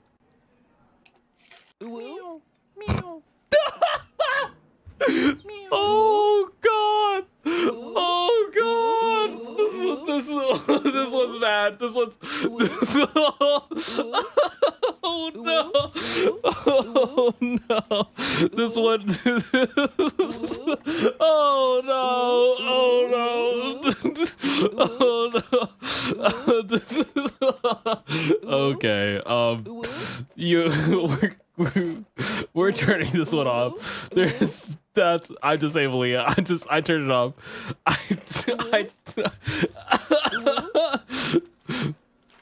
Oh, did I turn it off? It's still on. It's broken. Fucking turn off. No. Holy. Did I turn it off? Okay, I did. I was able to pause it. Why did you turn it off? Chat. You want it on? I can already hear you. You're like, I'm gonna try to riz someone. Like, there will be a VTuber in my I don't know, we'll be doing a collab and I'll be like trying to riz a VTuber. I'll be like, oh my gosh, I really look up to you, you're so cool. And then you're all just gonna spam ooh ooh ooh. It's gonna look so bad on me. Here, okay, I'll turn it on. I'll turn it on just for a second. Let me see. Yes. Here we go. Here. Revolt see? for our UWUS. Okay. Fight soldiers. Does Bring this out work? the GUILLOTIO. There you go. Yeah, there you go. You just want to make fun of me. That's crazy. Who's this guy? Who made this voice audio? What? That's crazy.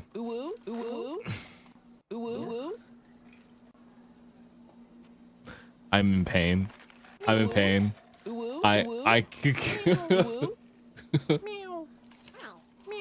a serious sign streamer, by the way. No, man. Meow. Okay, I did. Okay, whatever. I brought this upon myself, apparently.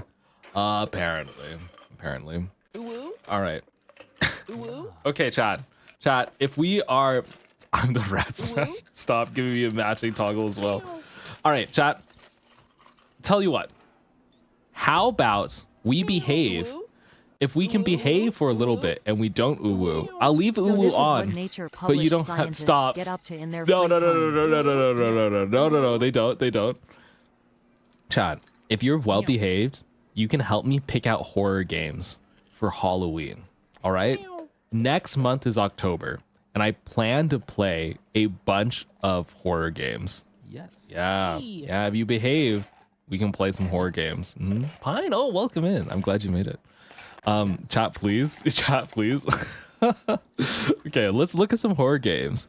So I can. Phasmophobia VR. Phasmophobia Me VR and is King crazy. and Lego have a list of horror games for you. Silent Hill F is the Everyone thing that better people is behave playing or right I now. draw you pregnant. I need him to finish Poppy playtime. You want Poppy Playtime is a jump scare city. The whole game is jump scares. Why do you hate me? Why do you want me to suffer, chat? Outlast PLS. Outlast? Okay, and is crazy. Okay, let's look at Outlast 2. You know what? I'll look at Outlast first. Why has Outlast got so many recommendations? Outlast? What is Outlast? Outlast looks terrifying. Can you look at Lego and I's art thread of you in the Discord? I will maybe at the end of stream. We'll see.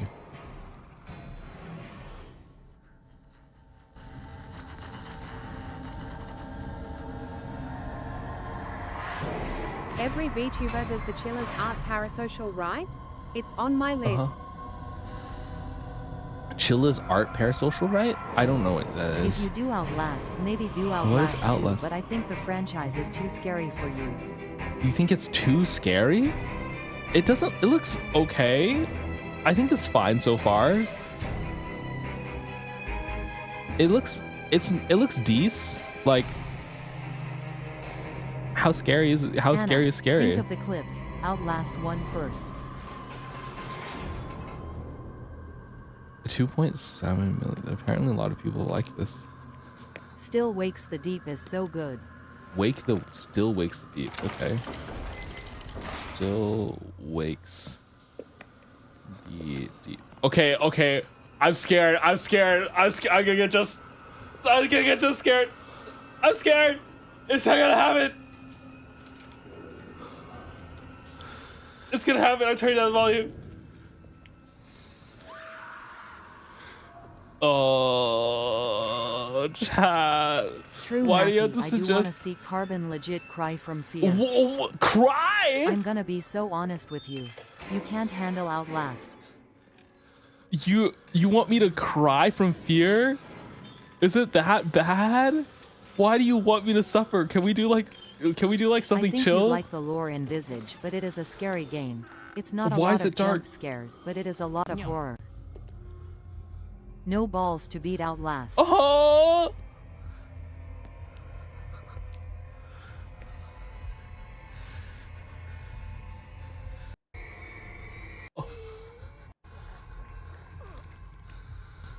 Oh my god!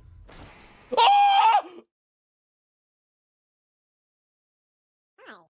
I want to see Karbon cry so badly. I want to see him ugly sob and cry in shake in fear. I don't want to play this game. TBAT. Chad, I don't want to play this game. Oh, there goes his big D energy LMAO.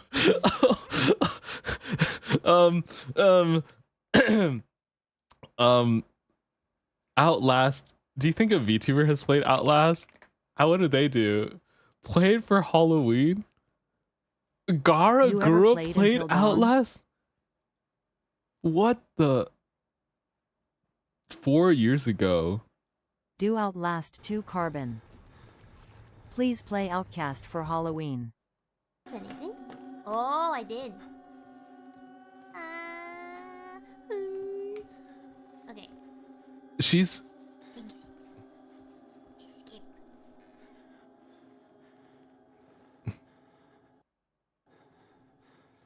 Is she about to get jump scared? Alright, he's dead. We're fine.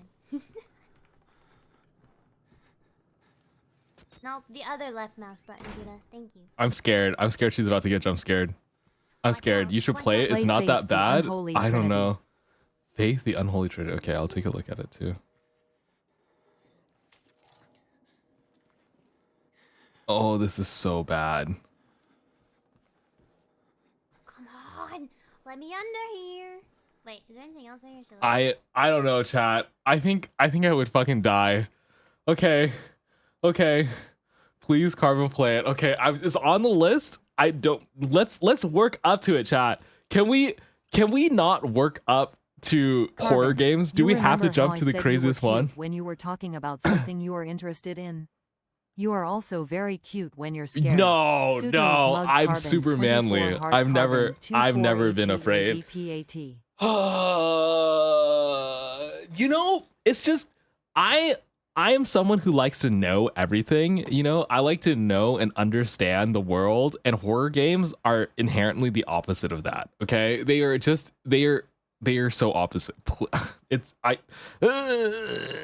Outlast We isn't don't too do bad. foreplay here. Don't be a virgin lock-in. What? Try a game called No I Am foreplay? Scared. You can find it on Steam. And You yes, guys wanna- that is how guys the wanna game just- is spelled. You just want to hit me raw, huh? Okay. Well, goddamn.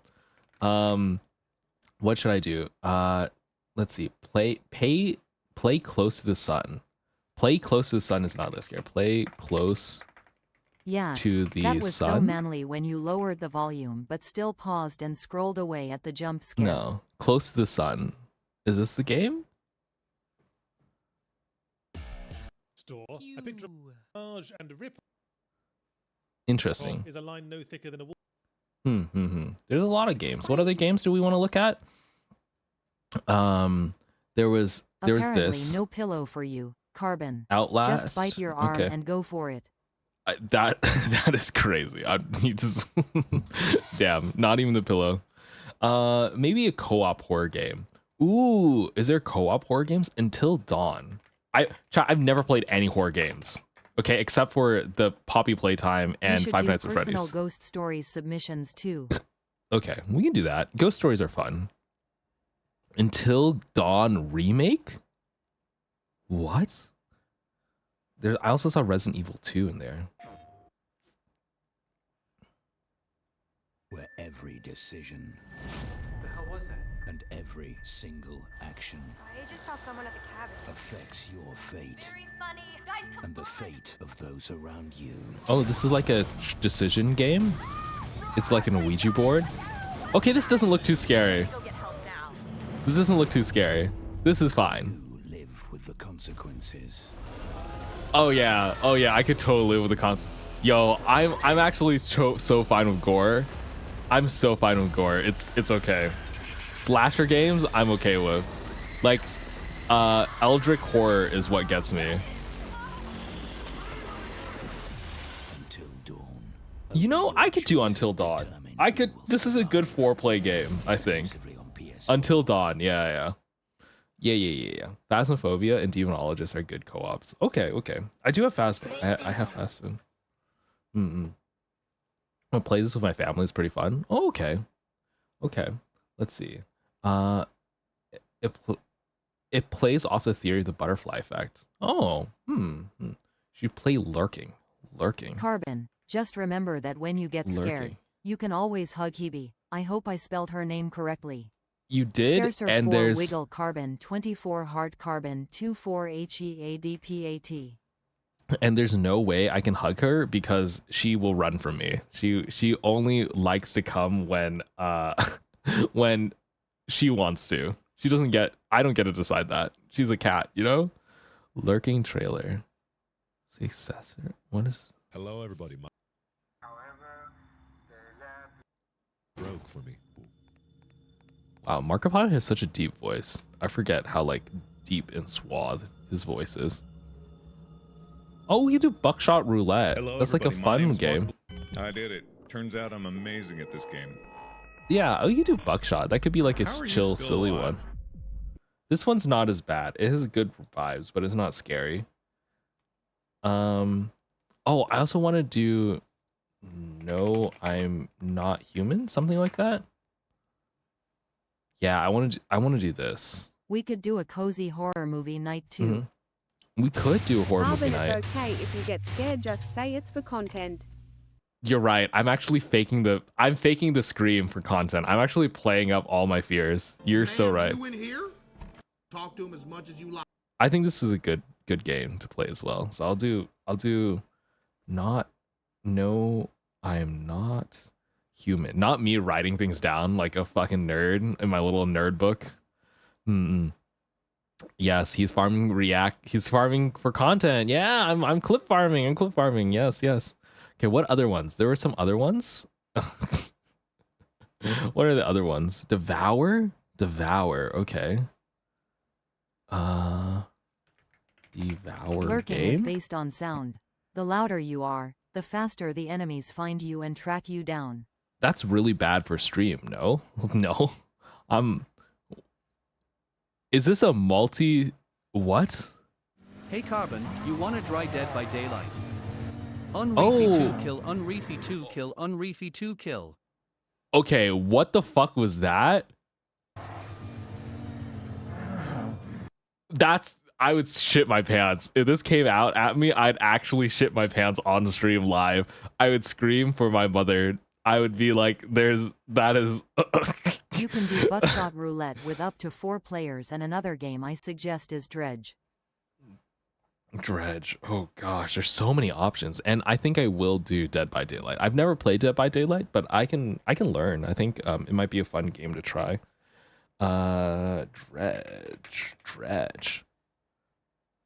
Dredge? Oh, the Dredge just seems like a relaxing game. Haha, Dead by Daylight? Is that... It's kind of horror, right? I hear it's more competitive. Dead by Daylight. Horror? Is it horror? There's like a movie story mode, right? SpongeBob Battle for Bikini Bottom PLS. I'm not... SpongeBob Battle? I don't think that does not sound like a horror game. Don't solo queue if you're gonna play.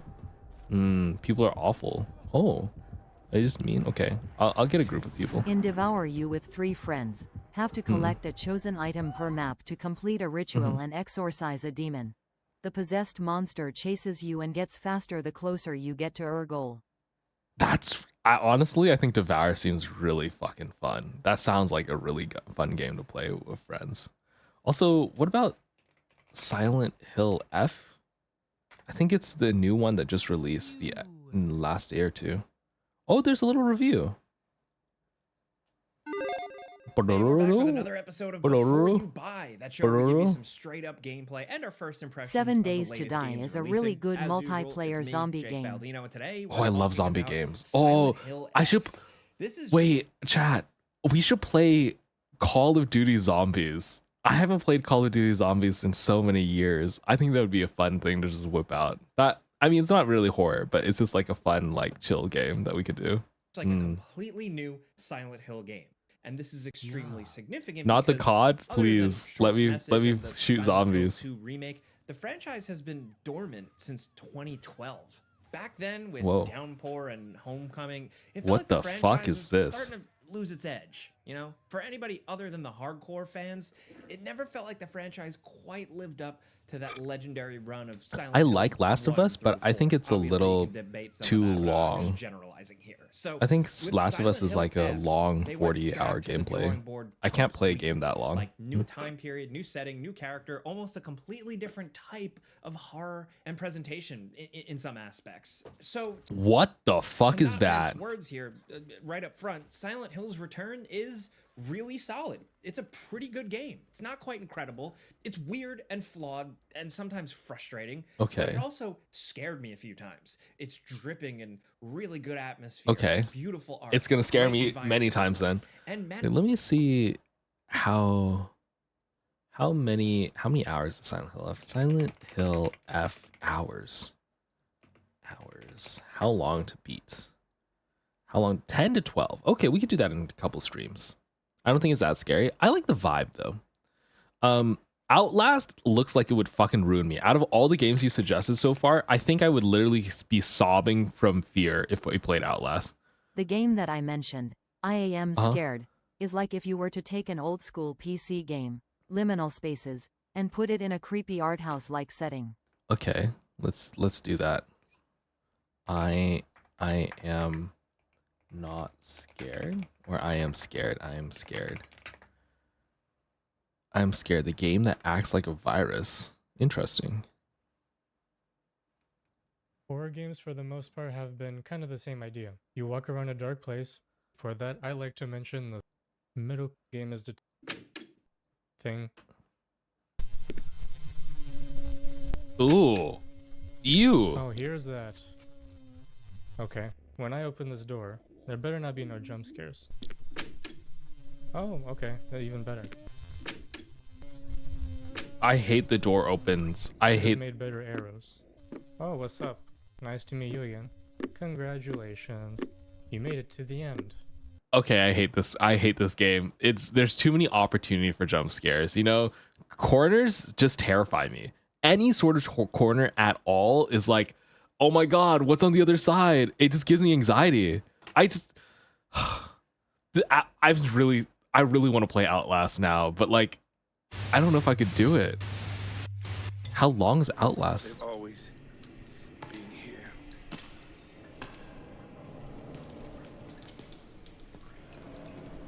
I don't know if I could do it. How long is the game? Holy. Outlast.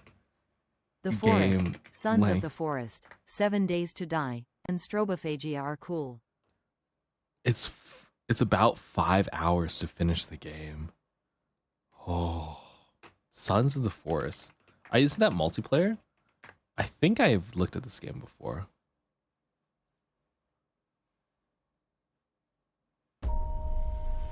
Oh, we're crashing? Would you be willing to try one of the SCP Security Breach games? Oh, it's based sure. on a fictional Yeah. agency that contains anomalous entities. I love SCP. I'm a huge SCP fan. I've read a lot of the SCP files. I would love to try a game. Let me look it up. I'll look it up after this. Sons of the Forest looks fun. It reminds me of Rust.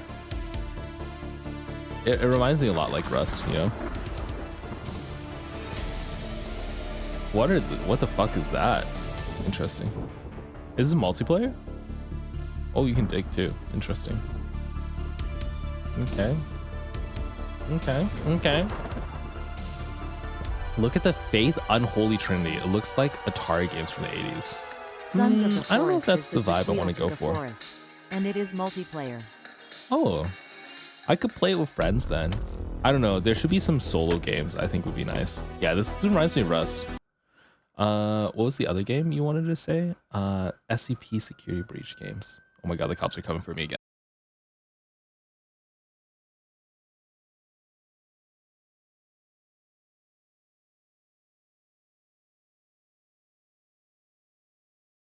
You want to hear? Wow, wow, wow. It's SCP Containment Breach. Is this? Oh, it's 12 years ago. It's a old game.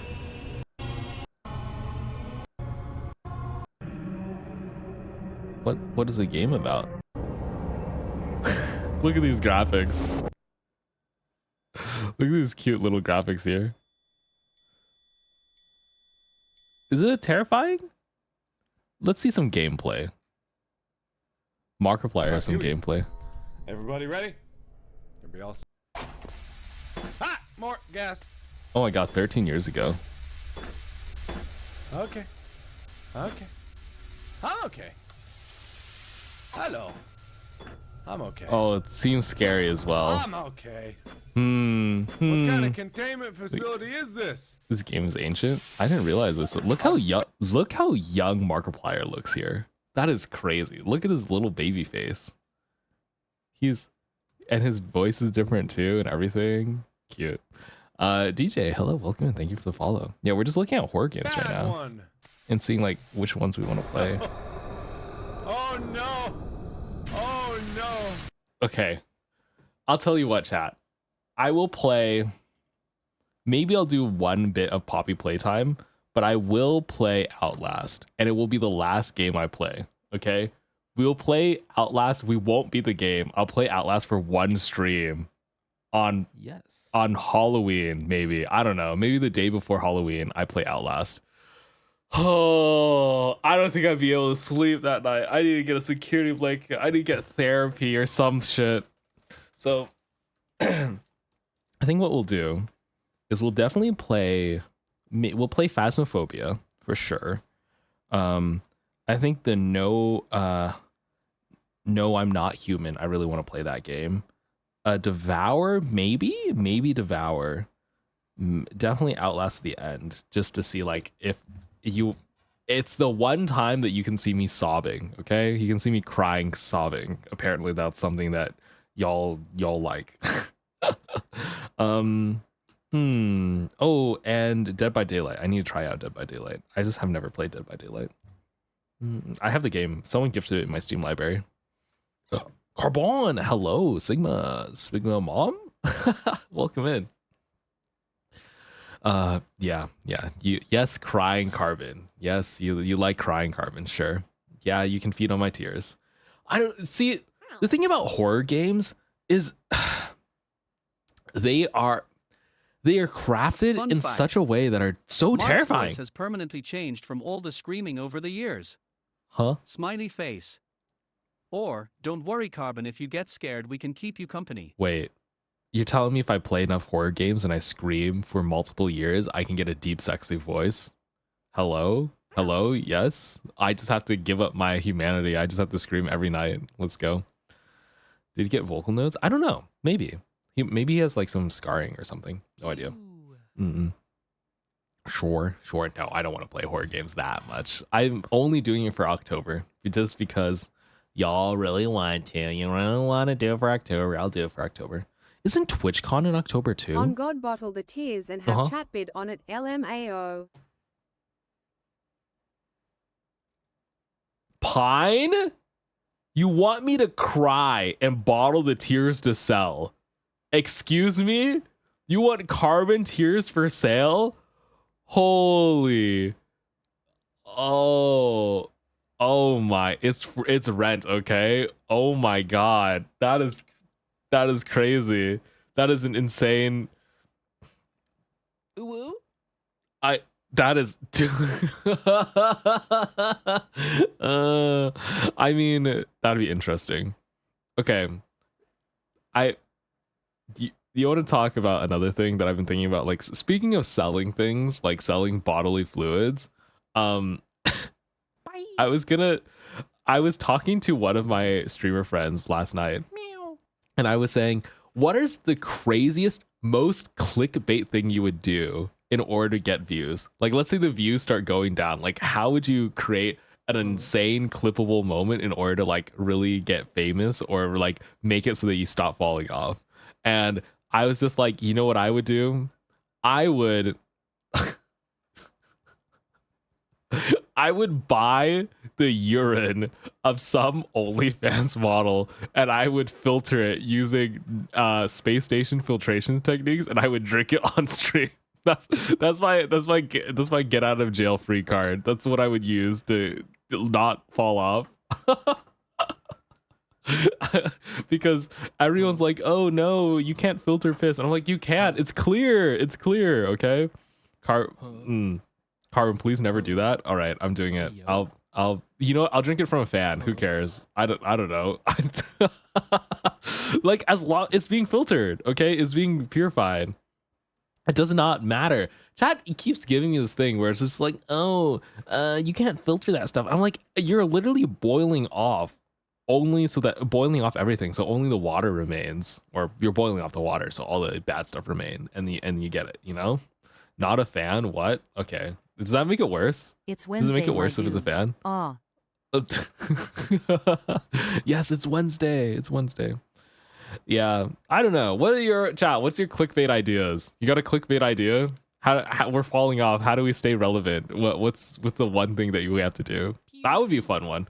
I think the dick study would be a funny one too. Not that. I also have thought very early on when I was streaming, I thought about doing a Pokemon Nuzlocke where every single time I catch a Pokemon, I catch a fish from my local lake and I put it in a fish tank next to me and I name the Pokemon. I also name the fish and I dress up the fish to look like, I don't know, a Squirtle, right?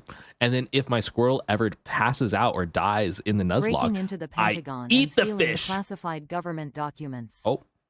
Oh yeah, you could break in the government. I'm not going to do that though. But yeah, I was just thinking like I could have a fish and for every Pokemon that I catch, and every single time the Pokemon dies, I eat the fish, right? Like that could be a funny thing.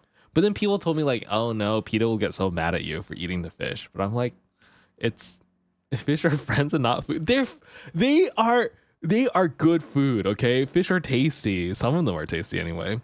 That's psychopathic. I would pet it before I had to. I'd have a fish camera in the bottom corner. I'd be like, hey Chad, look, it's John. This is our fish John, and then I'm gonna pet him and I'm gonna give him lots of love and care. And then the second he kneels over in Pokemon, we're having fish fried rice. Hell yeah. Some of them should not be consumed. Oh, these ones can. The fish at my lake are edible. I eat them all the time. You're making me not want sushi for tomorrow. I could. You think building a nuclear reactor on stream is possible? How would I do that? It's possible. I don't know. The material is kind of expensive, and I really would rather not want to irradiate my ball sack. You know, fish camp for impending doom is diabolical. It's just the fish in the team lineup. I mean, I'm gonna do a Nuzlocke soon. Where each goal has you escalating what you do on stream. You know, do you think Twitch would ban me for animal abuse if I eat fish? Probably not, right? I don't know. But think of the views. You're so right. Froze or swimmers radiate away. Stop. I'm not gonna radiate away just because I froze my swimmers. I wonder what's another like clickbait idea that I've thought of that I haven't done yet. I was thinking, you know what would be fun? I could make a magnifying glass, you know, like one of those really big magnifying glasses that melt things underneath them from the sun. I could make a super huge magnifying glass, and then live on stream, I could melt ants. You know, I could fry ants on stream. I'd be like, for every follow, I'll fry an ant. That is also psychopathic. Let's never mind. I'm a little you know, because you always see the people in the movies, the villain is always like out there frying ants with a magnifying glass. You know, honestly, I always looked at those and I was like, that doesn't work. The magnifying glass can't get the sun hot enough to melt the ant's exoskeleton. The ant has a lot of thermal resistance. But, I mean, if you make enough sunlight focused, maybe it's possible, but it's going to be freaking huge. It's fine. No. I roast a whole colony for 10 gift subs. You know what? Roast a whole colony is nicer than some of the things that people do. Let me show you something.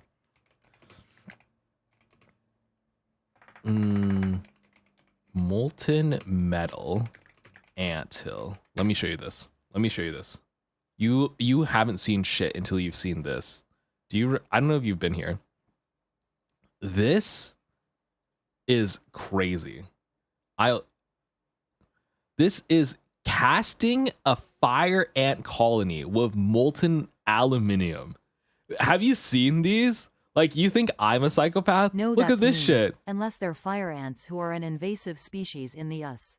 Okay, these are fire ants. But this guy literally gets molten aluminum and pours it down. Yeah, you've seen these? And he like digs it up afterwards too.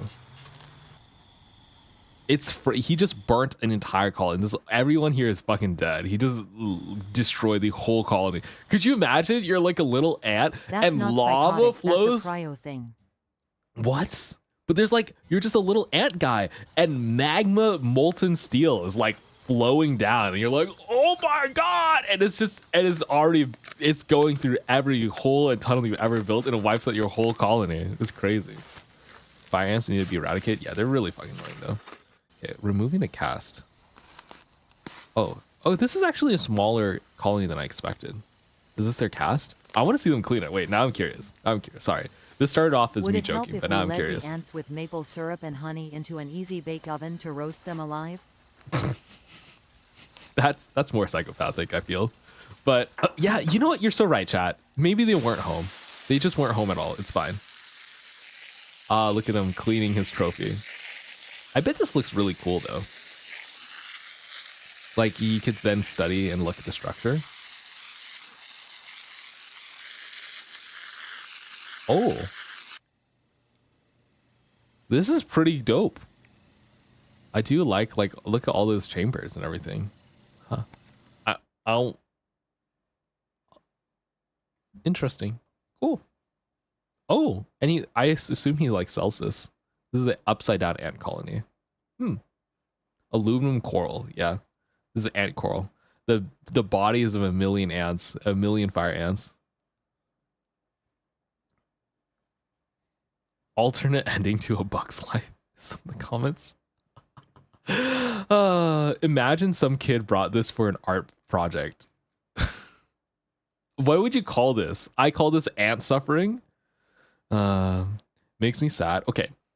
If you want, wait, you know My what? dopamine receptors are cooked with this.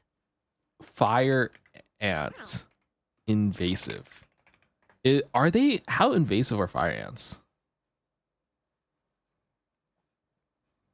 Why do we have a thing? How invasive are fire ants? Are they bad? There's nothing like walking through cool grass on a warm summer's day. But every southerner knows that a barefoot My stroll in sister's the dad yard poured comes with gasoline down risks. fire ant hills that were in his front yard, and it ended Really? up breaking the This city's fire ant pipes mound that should were be a underneath familiar his sight yard. to anybody Oh, who He lives had that's to pay bad. the city to get but them you won't fixed. see them marching around in Juzo little wheeze, lines on the Juzo ground. wheeze. We're Ooh. surrounded by an underground network of foraging tunnels, but this is home base. And the best way to get to know How what's inside invasive are they? is to give it a I didn't buzz. know that they were invasive. Actually, I had no A idea. fire ant's main senses are touch and smell. The slightest disturbance, and workers release alarm pheromones, a chemical signal that that's can so raise many the of them. entire mound to defense within seconds. Oh, wait, sorry. I'm distracted with pheromones. I need to show you something. Oh, wait, it's termites, I think. Termite pen circle. Okay, here it is. These are so funny. Have you seen these?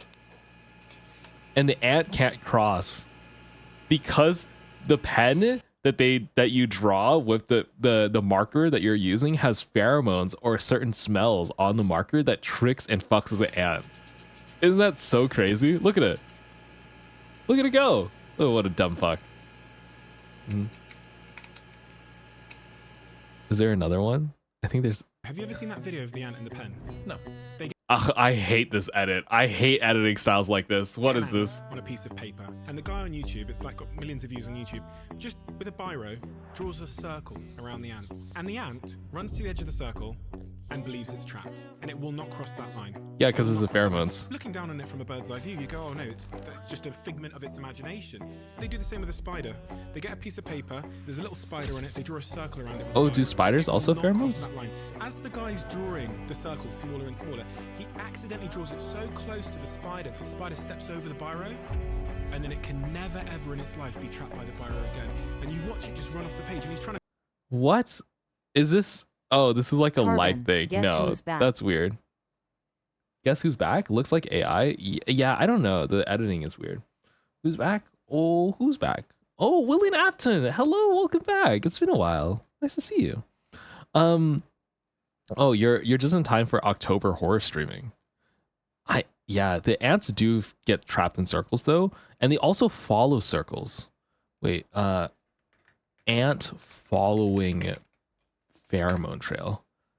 There's a pen that makes a certain pheromone trail that the ant will follow. It's pretty cool. The other thing where it's like, oh, you know, once they cross it, it's going to remember to cross it and it'll never be contained by the line again. I think that's pretty bullshit. Spiders, maybe, yes, but for the ants, they are fully constrained by the pheromones. It's really interesting. Oh, that reminds me. The most natural inclination once you learn about pheromones is you start asking, are there human pheromones? And honestly, I don't think so.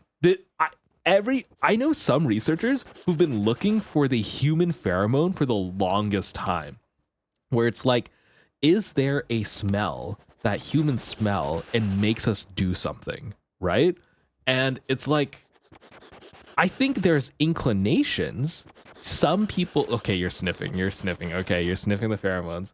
There's the t-shirt study where it's like, oh, people can smell people that they are attracted to, right? You are more attractive based off of your smell. I agree. But I don't think it's something you can bottle into perfume and sell it, you know? You know? That's what the yeah, like when you went around sniffing shirts. Okay, yeah, just let me sniff my shirts in peace. All right, it was a college study, okay? It was a college study. Mm-hmm. But I'm just saying, people in the perfume industry have been trying to find a human pheromone for the longest time. I think if it worked, we would have known about it. It's like I don't know. If it did work, people would know and it would be a more common thing. But the fact is, it doesn't work, or at least not consistently enough for the broad amount of people. Maybe it works for one specific person in one specific case, but like, even the effect itself must be minimal. There's a perfume that emulates it. I'm sure there is, or they claim to emulate it, right? If you're a perfume company, you must claim to emulate it. But I just don't know how close you're really getting. And I don't think humans are that controlled by our pheromones, unlike ants, who are like basically slaves to it. Mm-hmm. Then do aphrodisiacs work? Circle of death ants. Also, ABO says yes, pheromones are amazing and awesome. I don't really think there's. I don't really think aphrodisiacs work either. Do they work? You know what? Let's see. Is it do aphrodisiacs work? Like, if they did work, wouldn't we hear more about it? Aphrodisiacs. Spice up your Valentine. Which wait, there's an actual amount? Ranking aphrodisiacs? Huh? Tier list ranking aphrodisiacs? Hello and welcome to what I think is a landmark moment in food journalism. Today, I'm ranking every aphrodisiac food. Now, it's one thing for me to hold on. Hello? I don't. Okay, is there actual science for this though? Okay, give me a moment. I'm pulling up Google Scholar. Do aphrodisiacs use aphrodisiac foods? Do they actually work? Aren't there pheromone candles to help people get into the mood? Karbon 24 load Karbon 24 actually Karbon 24 noted. Aphrodisiacs. It's a hard thing to use pheromones because we respond to people on a different set of biological markers that are unique to each person. Okay. There's no blanket pheromone that works for everyone. Yeah, I don't think so. I agree. Attempts biochemistry moment #2073. I'm sorry. I don't know biochemistry. I'm just looking. I did take a biochem class, Valentine but stream idea unlocked. Okay, it's been used for a while, but aphrodisiacs are shown to release copious corvascum smooth muscle tissue and improve They're real. They work. What? Huh? Although most studies show positive effects of aphrodisiac on sexual enhancement, more studies are needed to understand their mechanism of action. Really? There's also difference in potential many natural plant animal products. Ambrium, horny goat weed, whatever this thing is, ginseng, ginger? Huh? Increase erection quality in animals. Okay. Oh, saffron also Oh. So it's effective but not consistent. Okay, no. I think what it is Weren't you a call boy and you didn't even know this? Hold on. All right, a call boy is a crazy thing to call me. But secondly, I think the reason why we haven't heard about it, or I haven't heard about it that much, is we don't know the mechanism of action. As in, we don't know how this works. All we know that it does work They're for actually- animals. They reason the whole thing behind aphrodisiac and the candles is the mood. What's the attractive time is the time and effort and the fact you're making such a special occasion. Oh, you think So it's like going it's to get a mood oysters thing? and going to have a nice dinner is because of the whole thing leading up. I don't know. I think this is foods like a do, however, controlled cause situation. chemical reactions that could be considered an aphrodisiac, like chocolate makes you create the same chemicals an orgasm does. Yeah, maybe. This really makes me want oysters now, though. I really fucking want oysters. Holy shit. I'm gonna go get some oysters tomorrow. Fuck this. You convinced me, chat. Huh. Okay. We got so far away from our ant tangent. I want to know why Look up the fire aphrodisiac just... wiki article. We do know how a lot of them work. We do? We do? Really? Okay, I'm looking it up. Do we? Oh my god. There's real horny food?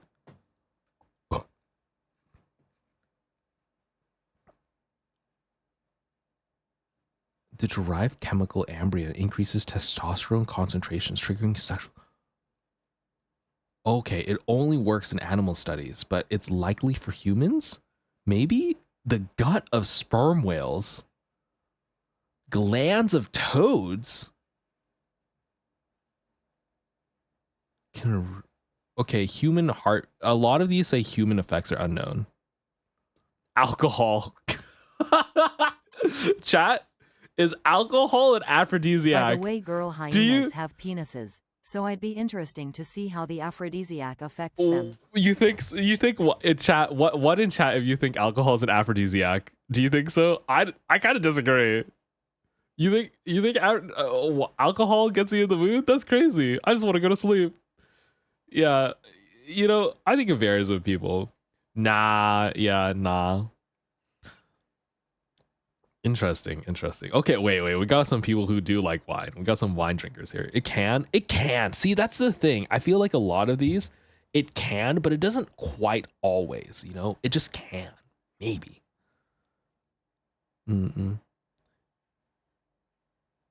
There's too many variables for what markers your brain will recognize. Hence why some people smell better than others to you when they aren't wearing any scents. I see. Pheromones are very difficult to pinpoint because there's so many other factors to consider. Oh, look, this one's a really good research. Phenylethylamines increase libido and cause frequent prolonged erections or potential adverse effects. But once hypersexual excitability and hypersexuality can occur, however, in some individuals, these drugs, libido is reduced. So some people it increases libido, but some don't. Oh, this was sold as a product called Erox. Today I learned. Solid evidence is hard to obtain. Yeah, it looks like humans are too complex. I think they do work to some extent, but because we have like multi-factored wants and we have more control, like our brain controls us more than our physical response to the environment. So I think if you like, I don't know, recently had a fight or like maybe you're really stressed out from work, it might be significantly harder for you to get into the mood, even if they're giving you freaking oysters and chocolate and whatever this ginseng root thing is, right? Like that's what I think. I don't think there's one magic thing that just like hypnotizes and forces a person to do something. I'd say the reason why we don't hear much about a PHS is because it can be considered a drug, as it is commonly inhaled, sniffed. There's also pills, gummies, types of lubes, candles, and sprays. So frequent what? How do we get here? We got here because of pheromones. We were learning about ants. We're literally doing an ant review. Melody Misa, hello, welcome in. We're literally looking at ants, and then I got down the line of, do humans have pheromones that control us? Like ants have pheromones that control us? And then we went down a little biochemistry path where it's like, the results are too mixed, There's just no magic secret sauce. People are like, if there was one that hypnotized people, you would know, right? Like if there was a chocolate that if someone ate, they'd be guaranteed to want to smash, you would know about it. It's like, what is it? All sorts of other things. what's a good comparison? Oh, making your dick bigger. If there was a known way to make your dick bigger, you would know about because it. the ambiguous results on direct response. Human chemical signaling is very much real. TLDR. I think it's real. Let me There's considerable clarify. research that supports what you recognize from someone as pheromones as a recognition of them possessing traits, better DNA you lack. I can link in Discord. Oh, when Stitches! I, find the I know articles exactly what you're again, talking if about. you'd like.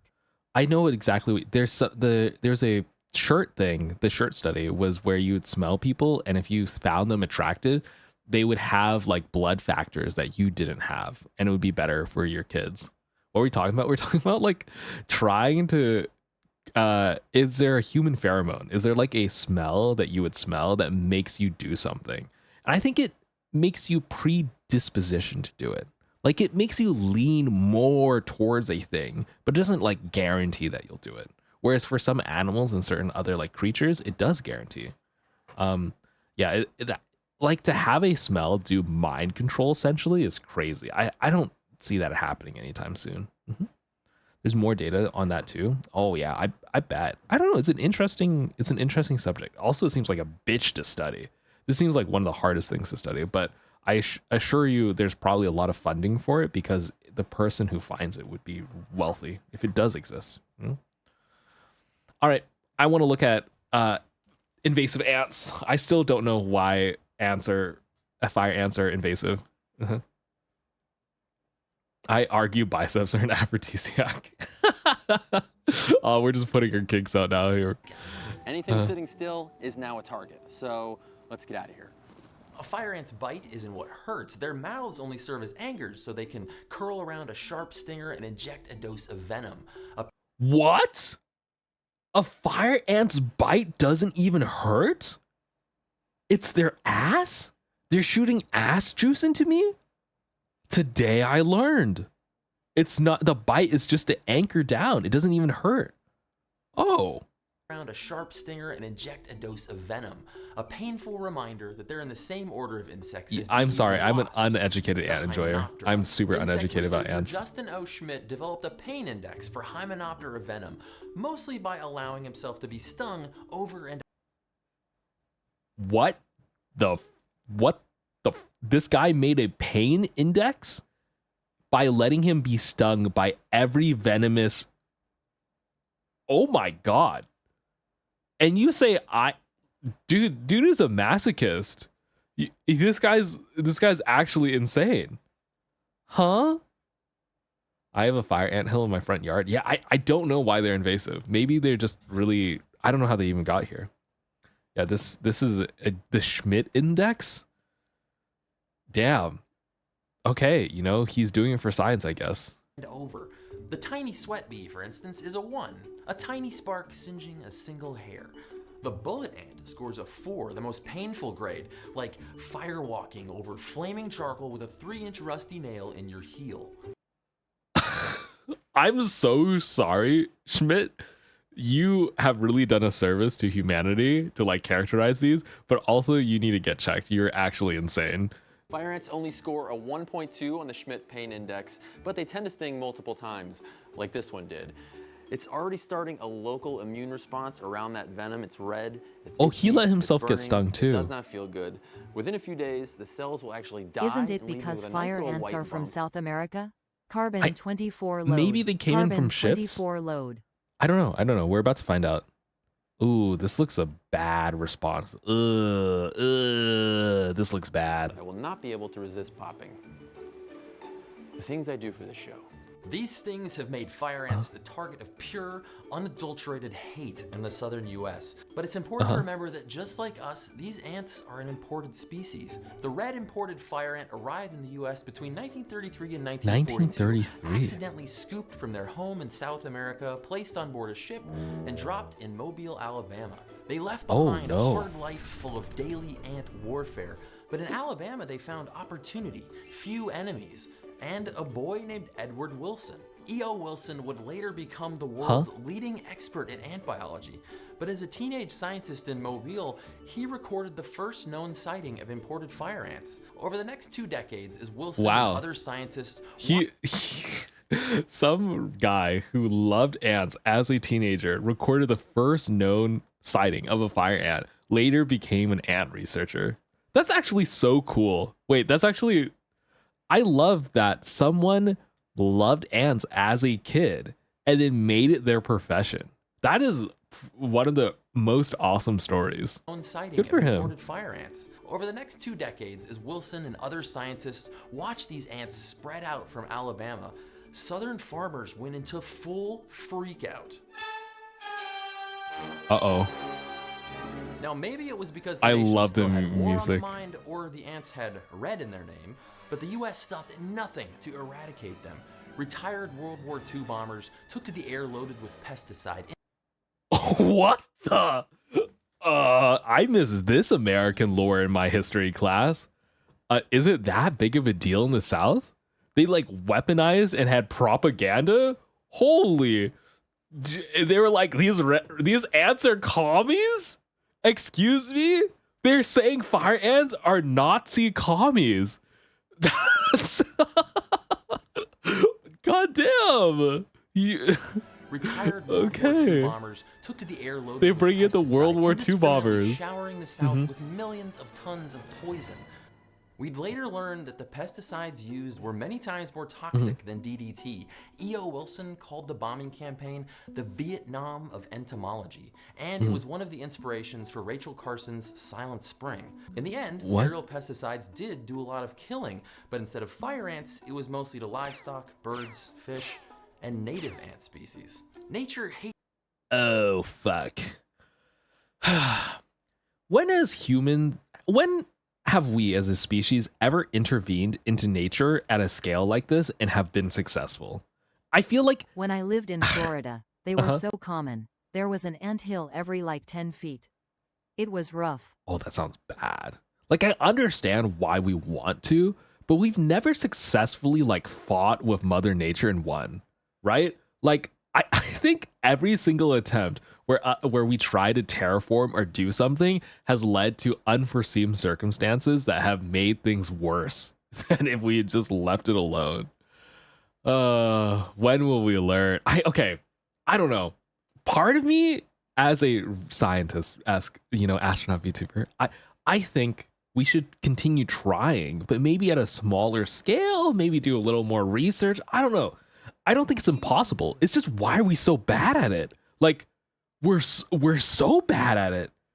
I think the one thing where we've successfully done something for nature was some wolf projects. I think we've been able to reintroduce wolves to some areas. And there's maybe one other thing, but most of them have been cooked. Oh my gosh. Oh my Cosminimi. What? Why are we messing with fire ants? Everyone knows they can bite at your ankles and make you feel like you're on fire. I mean, that's why we got rid of them. We need to get rid of them. Also, W Cosminimi, thank you so much. That is... You're too much. Thank you. I appreciate it. And thank you for modding, by the way. I really... you're a big help. It just became my birthday in my time zone. So happy birthday to me. I'll sing you a little happy birthday song. Yeah, why not? What's the happy birthday? Wait. Where's the? Let me find a happy birthday song. Happy birthday. Is there a meme happy birthday song? Is there a meme one? Anime. Is there an anime happy birthday song? What is this? What is this? Happy birthday. What is this? Happy birthday. I'm kidding. Okay, I'll do a real happy birthday song. Here we go. What is this? Oh my god, this is 3 minutes. That's too long. Give me a shorter one. A 1 minute one. Ooh, there's a... These are fun. 10, perfect. 9. Oh shit, there's a countdown. 6, 5, 4. Okay, I'm getting ready.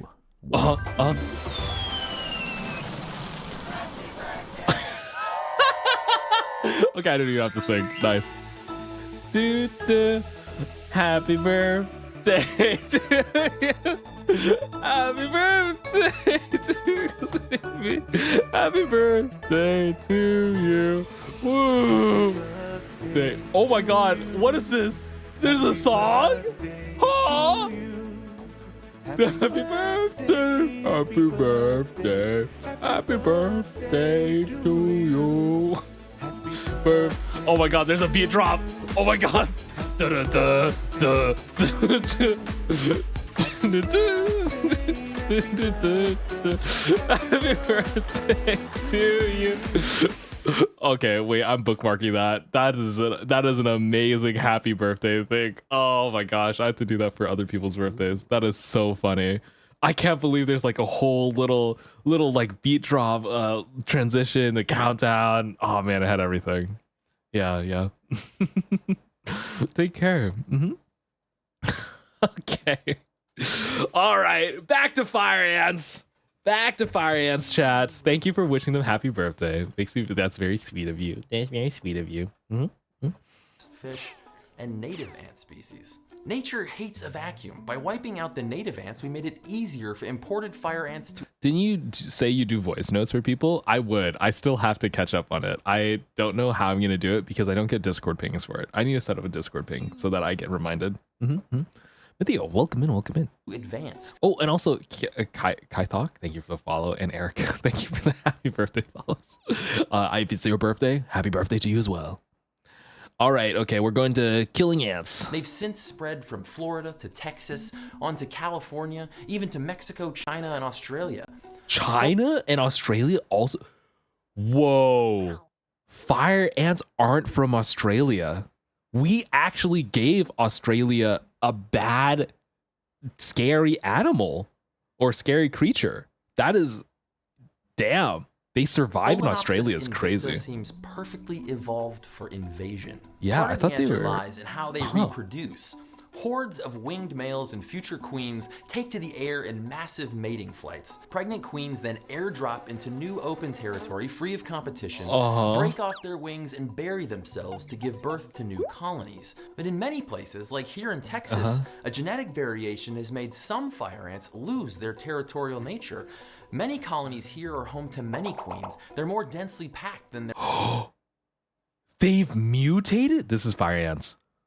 Fire ants have mutated to make it so that they are no longer territorial? I was living in a suburban apartment back in the day. What? Till the landlord did some yard work, flipped what looked to be an anthill with shovel, and it turned out to be fire ants. Oh God. The landlord just shrugged in indifference like an ass, as the rest of the apartment and floorboard rotted slowly, letting all sorts of big bugs in. It was that's hell. awful. It was hard to sleep. I hope you were able to hold the landlord accountable in some way. That's fucked. Landlords suck sometimes. But I'm shocked. Wait, let me hear this again.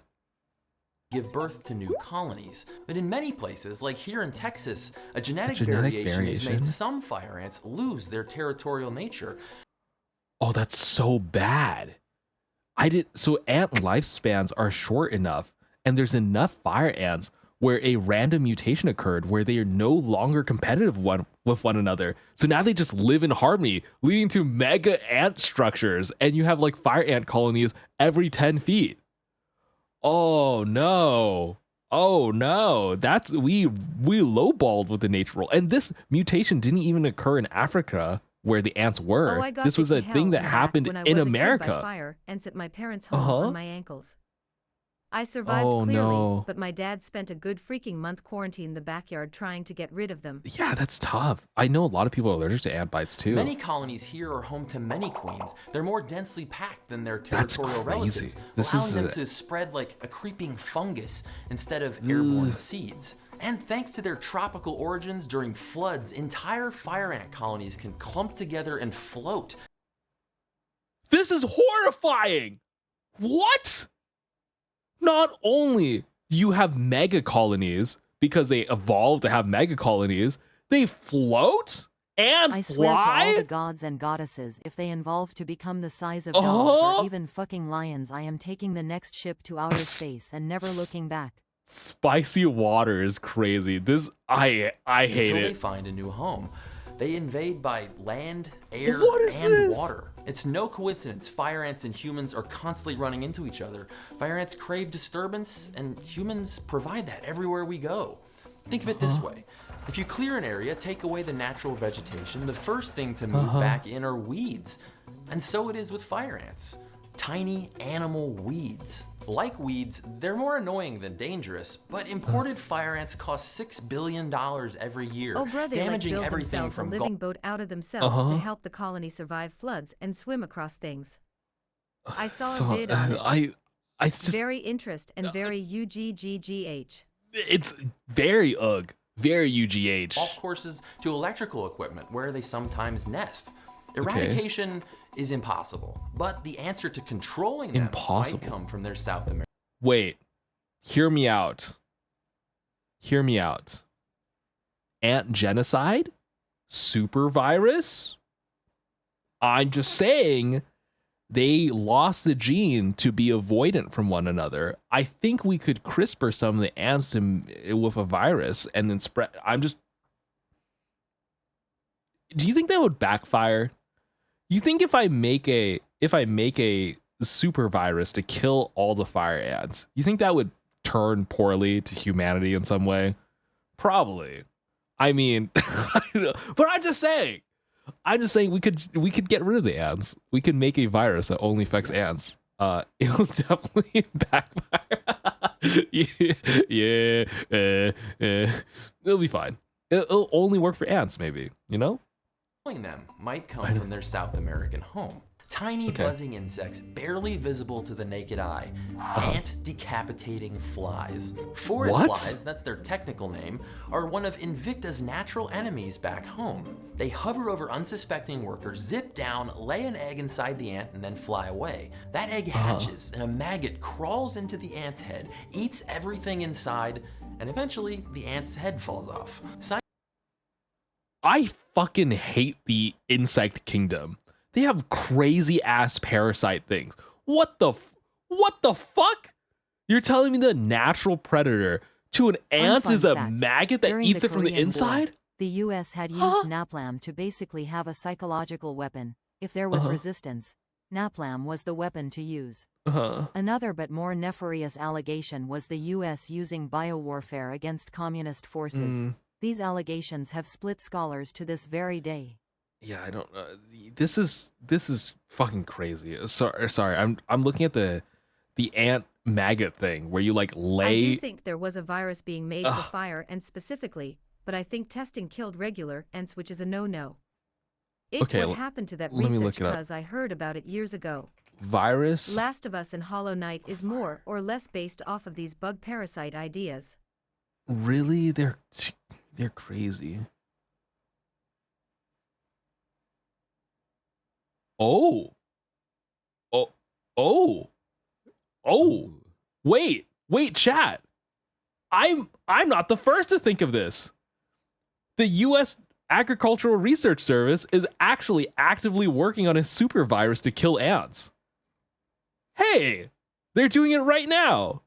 Okay. So now you can't say I'm violating the Geneva Conventions, okay? Someone else is doing it. The US government's doing it before me, all right? They're making the ant super virus with CRISPR and trying to infect everyone and kill all the fire ants, okay? It's not me, all right? I didn't come up with the idea. Someone else did. Surely. Fire ants, though, not normal ones. I think they're trying to. The first virus shown to infect fire ants, they blah, blah, blah, blah. Ooh, they have the genome sequence here. Do they just have the raw? Why the fuck do we have a virus? Why is the virus genome sequence right here on the website? Does that mean I can just make it in my lab at home and just release it? Should we not be like controlling knowledge to super viruses? I just saying, like, maybe don't release. Okay, all right. God, hello, there is welcome also in. a study about trying to get rid of mosquitoes too. Same idea, I think. No, bad carbon. Okay, fine, Gonna fine. go to bed on my monthly, so I need a little extra sleep. Night. Take care and sleep well. Sleep well. Okay. I'll remind you. I'll talk to you about the League of Legends period drama later. There's some period stuff that I wanted to laugh about League, but anyway. Let's go back to the fire ants. We're doing metal fire ants, yeah. Scientists have imported these flies into the US so they can be used as a biological control method. One fly can terrorize hundreds of ants, putting a whole colony. What the? Our solution to this? Our solution to the fire ant problem is to take its natural predator, which is native to Africa, and bring it to America, and we think that's gonna help us. We're like, oh, they have no natural predators here, so let's just get their natural predator and bring it in and disturb. I don't know. What if they kill all our native ants, right? Like, you think this is I don't know. I don't feel like this is a good idea. I don't think this is. Isn't that just that's just another problem, right? It might backfire as well. I think the virus is more reliable than this. Gello, hello, welcome in. And Mooney Lovely, thank you for the follow. Welcome to the space station. Scientists have imported these flies into the US so they can... They already did it! No! It's too late!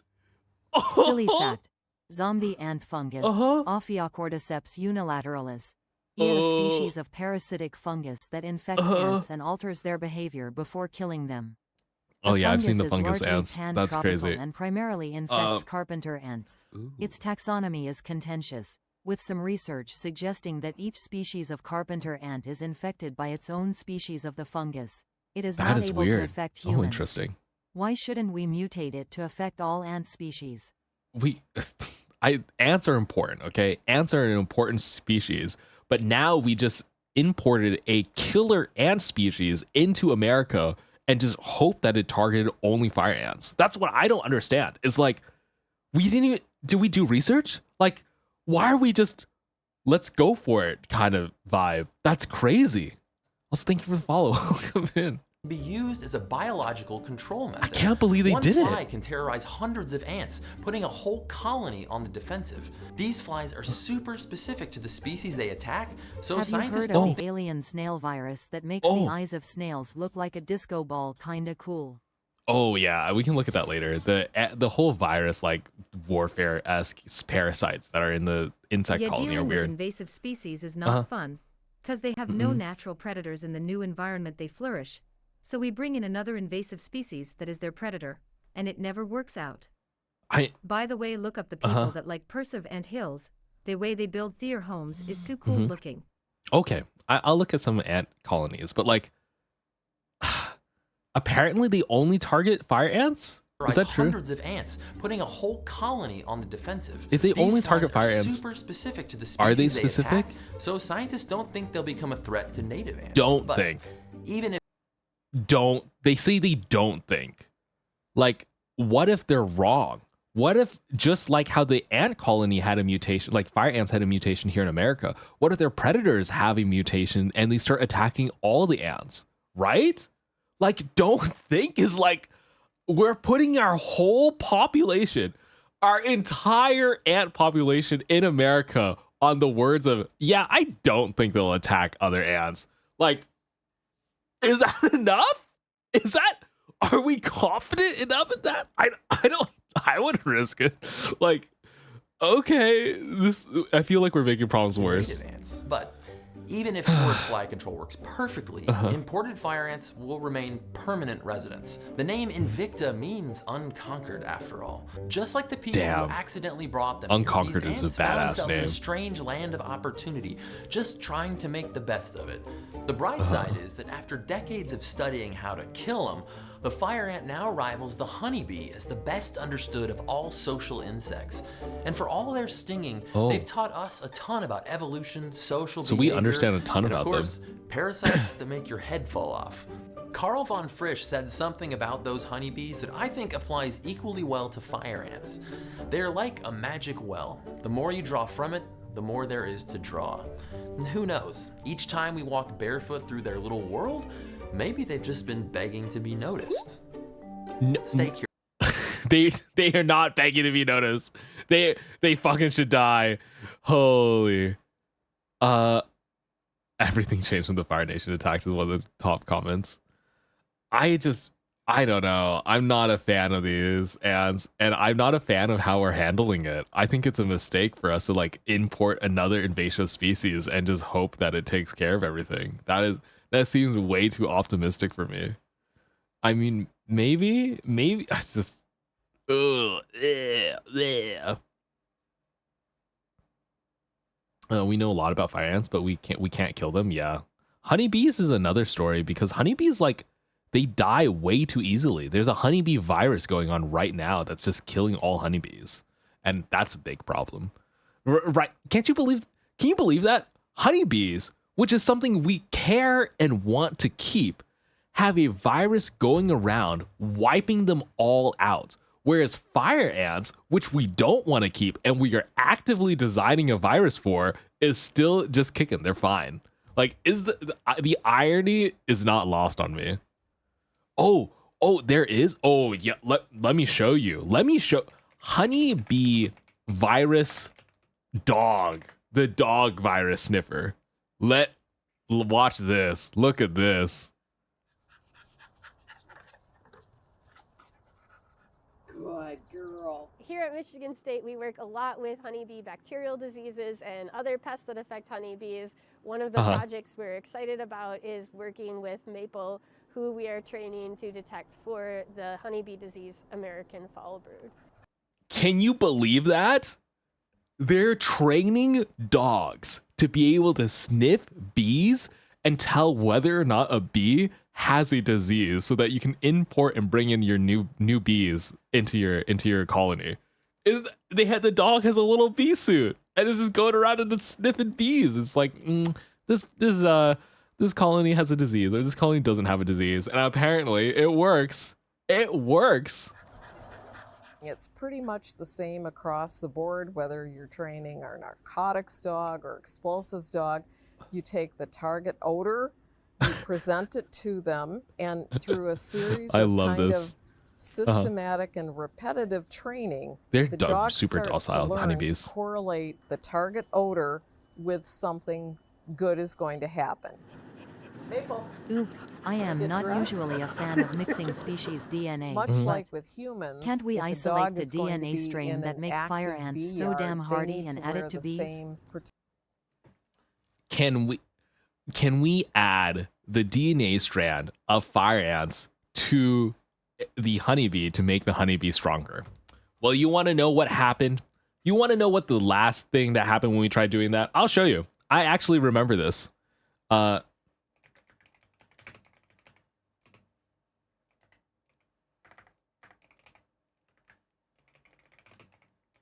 Let me show you. No.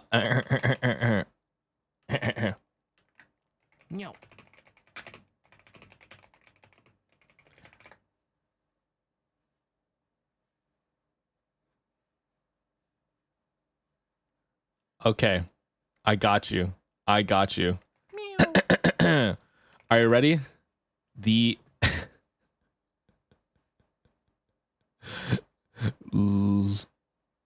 Where are they? Here they are.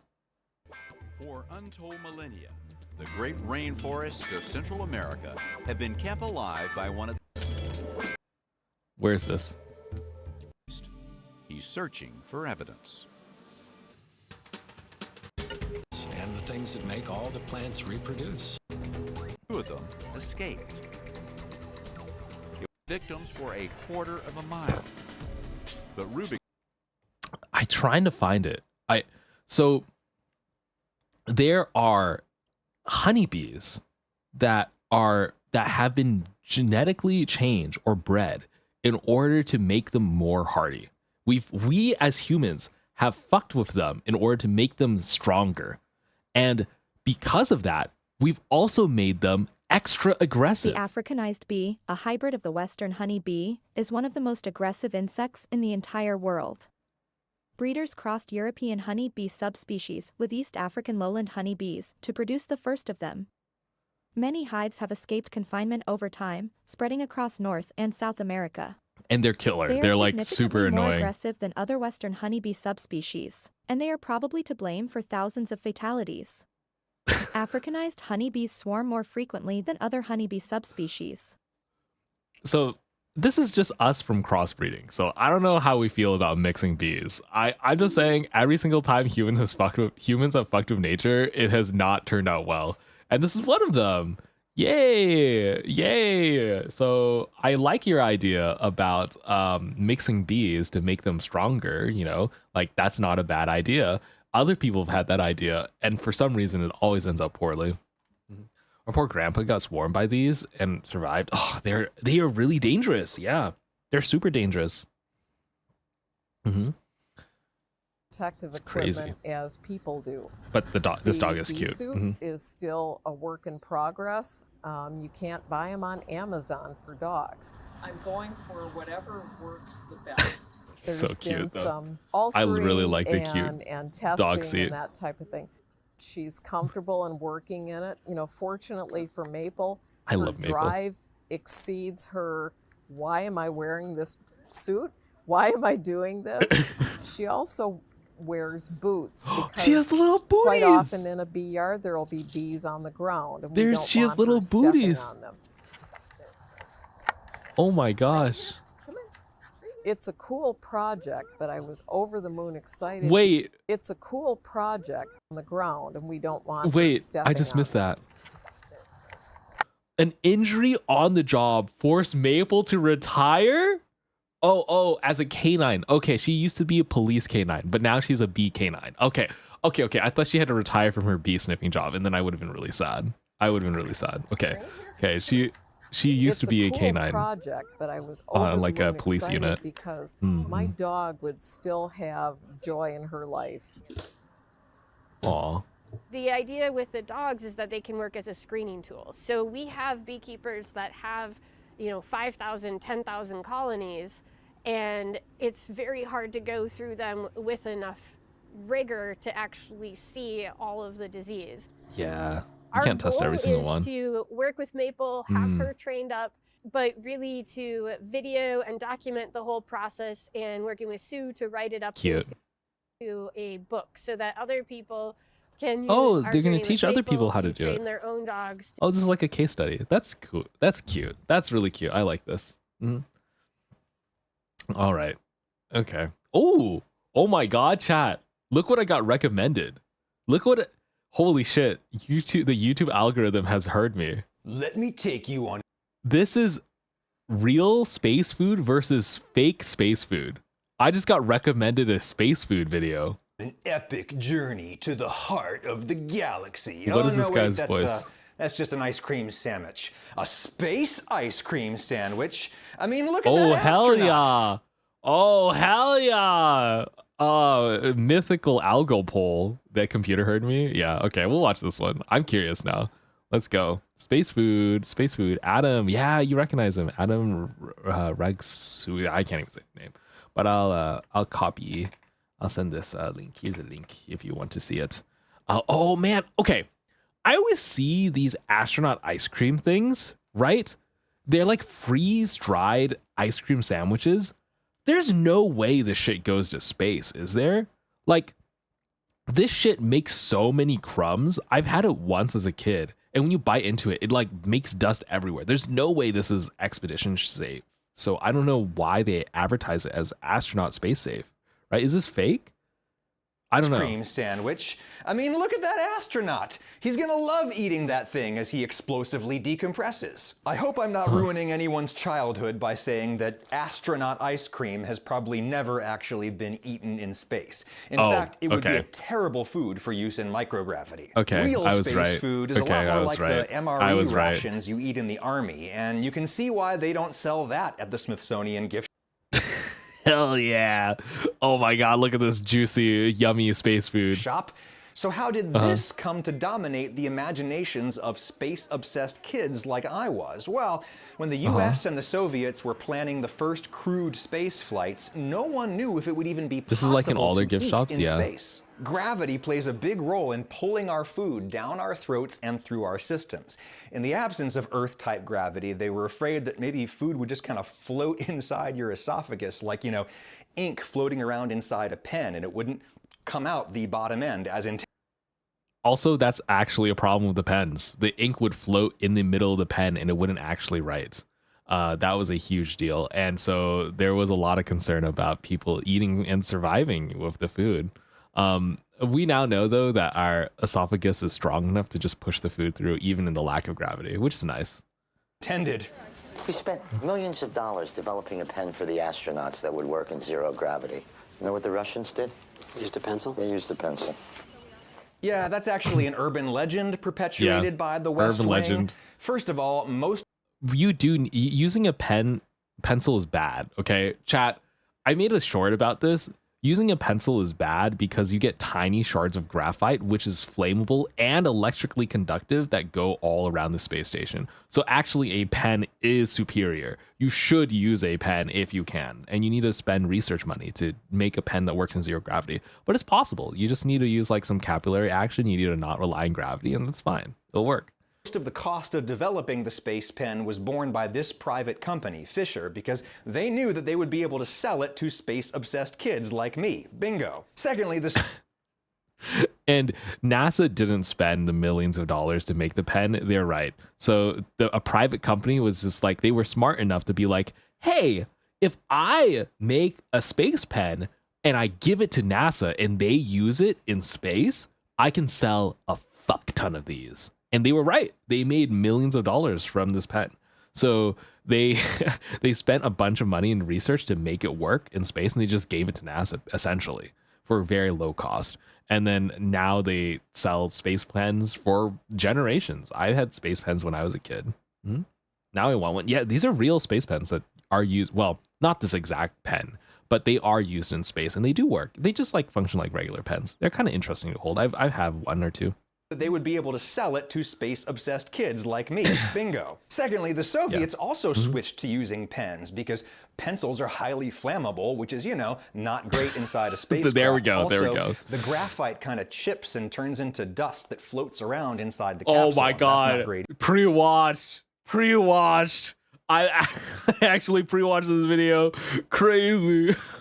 Either. And that's basically the same reason why nobody eats space ice cream in space. Imagine all these particles floating around and getting in your eyes. Oh my God, I pre-watched this so bad. Though this product I was watched all initially this. developed for NASA. In the early 1970s, somebody at NASA's Ames Research Center in Silicon Valley got an idea. What if Adam used to be a visitors here journalist, could so he does taste his some research. space He does do his research. I'm actually really impressed. This guy not only within the first 2 minutes dispelled the notion of the pen pencil race, he also threw under the ice cream and explained why. Like I like the fact that he didn't just say, hey, ice cream, astronaut ice cream that they sell in gift shops hasn't actually been eaten in space. That would have been fine to say, but he goes a step further and he says the reason why they haven't is because it creates too much dust. I think that's important, you know? food. That might ignite their imaginations, and then they might call their representatives Just and eat all the urge them crumbs. to not cut Yeah. NASA's budget. Solid reasoning. So Ames called a company called American Outdoor Products that made freeze-dried foods for hikers and such. You put some frozen food in a vacuum chamber, which lowers the boiling point such that you can evaporate all the water out without getting the food warm. Nutrients, enzymes, and even some beneficial microorganisms go undamaged. The food is preserved and it's much lighter, so it doesn't weigh down your pack. So NASA asked this company to freeze dry some ice cream. Kids visiting government research facilities just love ice cream, don't you? You know, isn't that crazy? Freeze-dried machines, I just wanted to comment. Freeze-dried machines are actually just boiling machines. They just boil all the water out. Isn't that crazy? Like, instead of cooking it and keeping the water contained, they use low pressure vacuums to cause all the water to all the liquid water to turn into gas and get pulled out. So it's essentially a boiling process. With no heat. It takes out all the liquid. Crazy. So such a weird application of science for food. don't you know? And the first thing they tried was just freeze drying a whole bucket of ice cream, and then they chipped out solid chunks to serve as individual portions. Kind of a pain and not very pretty. So they found another company that packaged individual slices of so-called Neapolitan. They don't need to freeze it. No, I think the temperature is not really a big thing. Let me see. Let me actually check. How does freeze-dried work? Let me make sure I'm not bullshitting you. How does freeze drying food work? Because technically I don't think they need to use anything with temperature. Freeze dryer freezes the food to 40 degrees below zero. The vacuum pump automatically turns on and creates a powerful vacuum around the food. Okay. As the trays gradually warm, while the food is still frozen, a process called sublimation occurs, which removes water from the food. This is what allows the food to keep its original shape, flavor, and nutrition. The process takes between 20 to 36 hours. Smart sensors determine when the food is completely... Can't you freeze dry at room temperature? I think you can. Hello, Miro. Welcome in. And also Dark Wolf, thank you for the follow. I think you can freeze dry at room temperature. Why wouldn't you be able to? Freeze dry food at room temperature.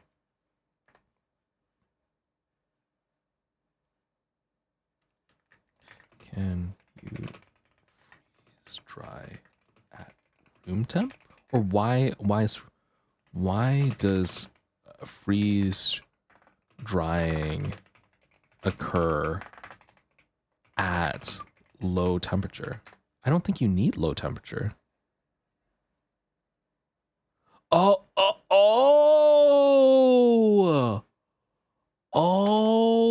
I understand. Thanks Stitches Chaos for the tier amount. You want to see a graph? Oh, we gotta show you, chat. I have to show you something. In order, okay.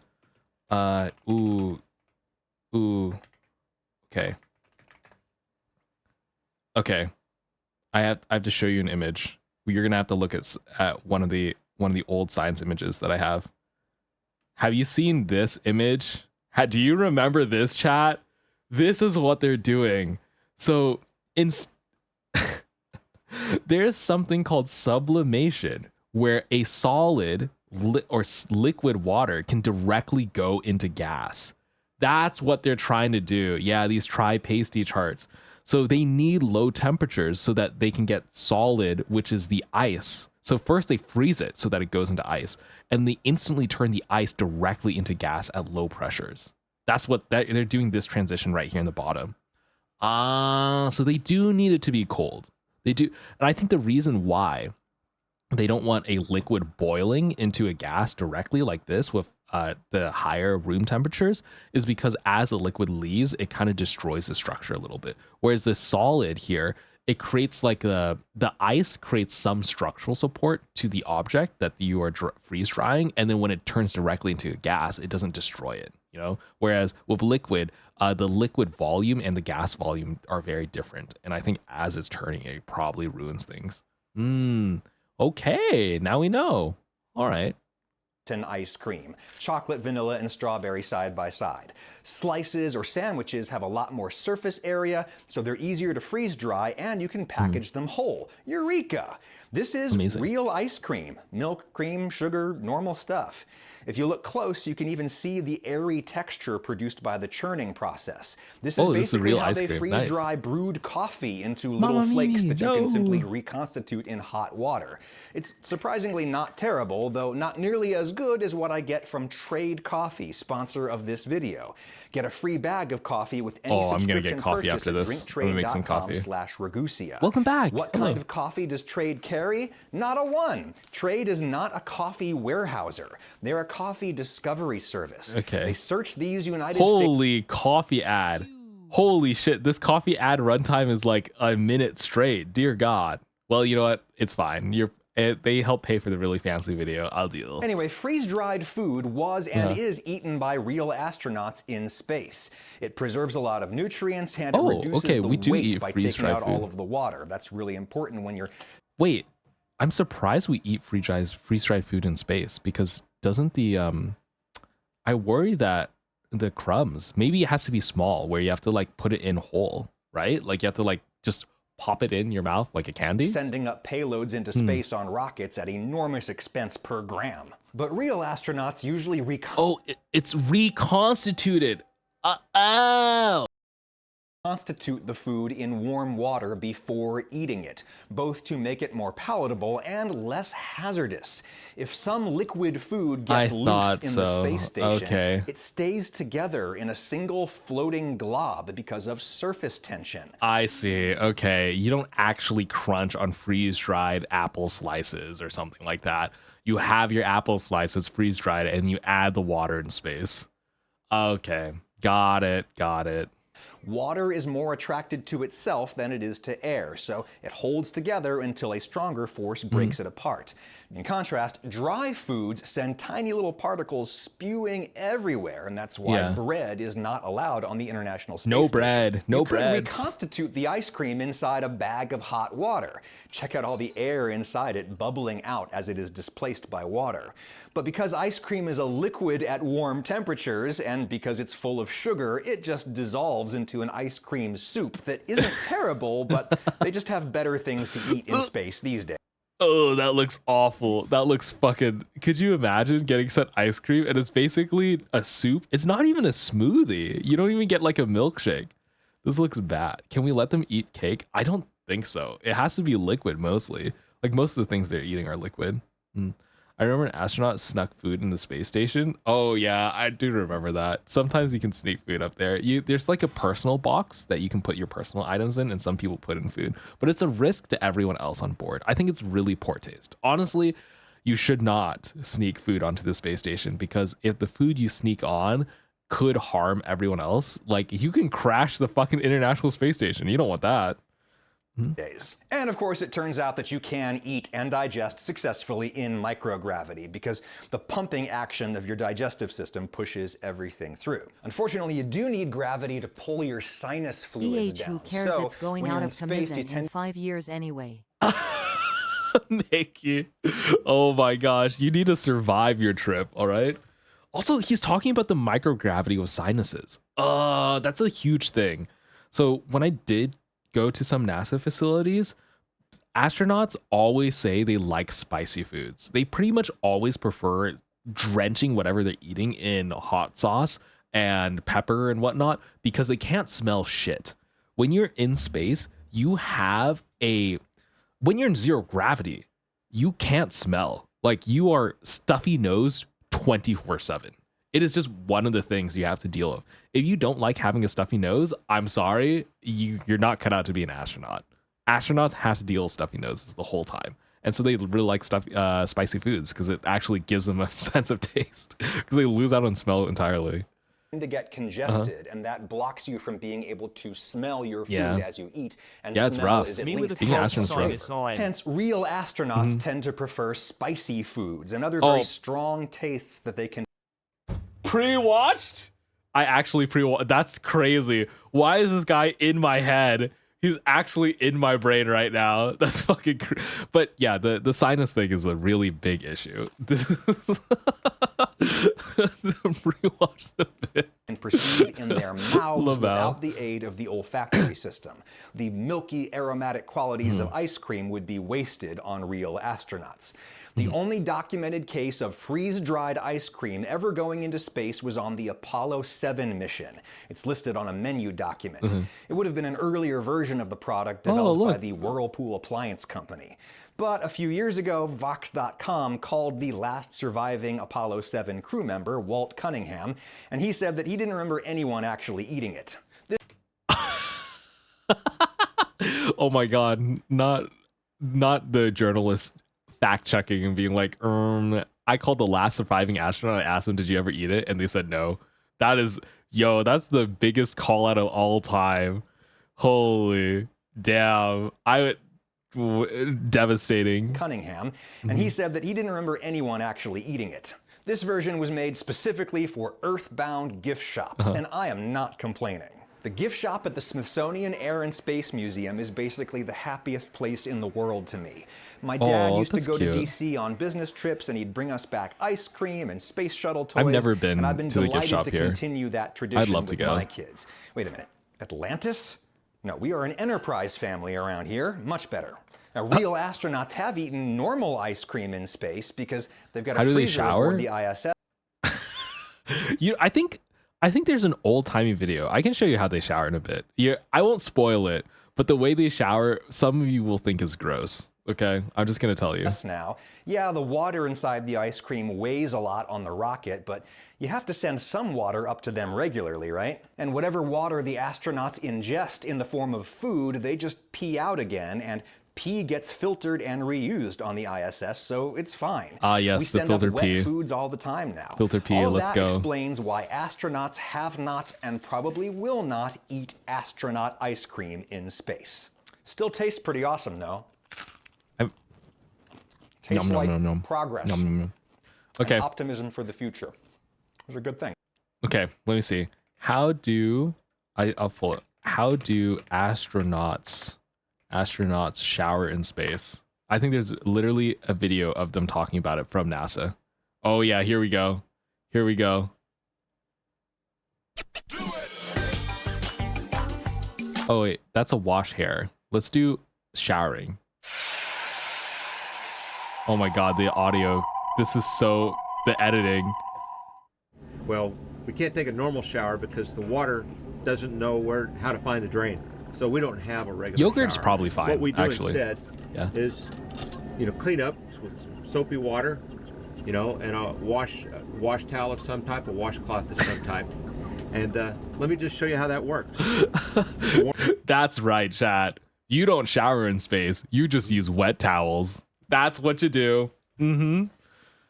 Oh, have a wonderful day and may your farts be dry. Thank you so much, Sir Turtle Bottom.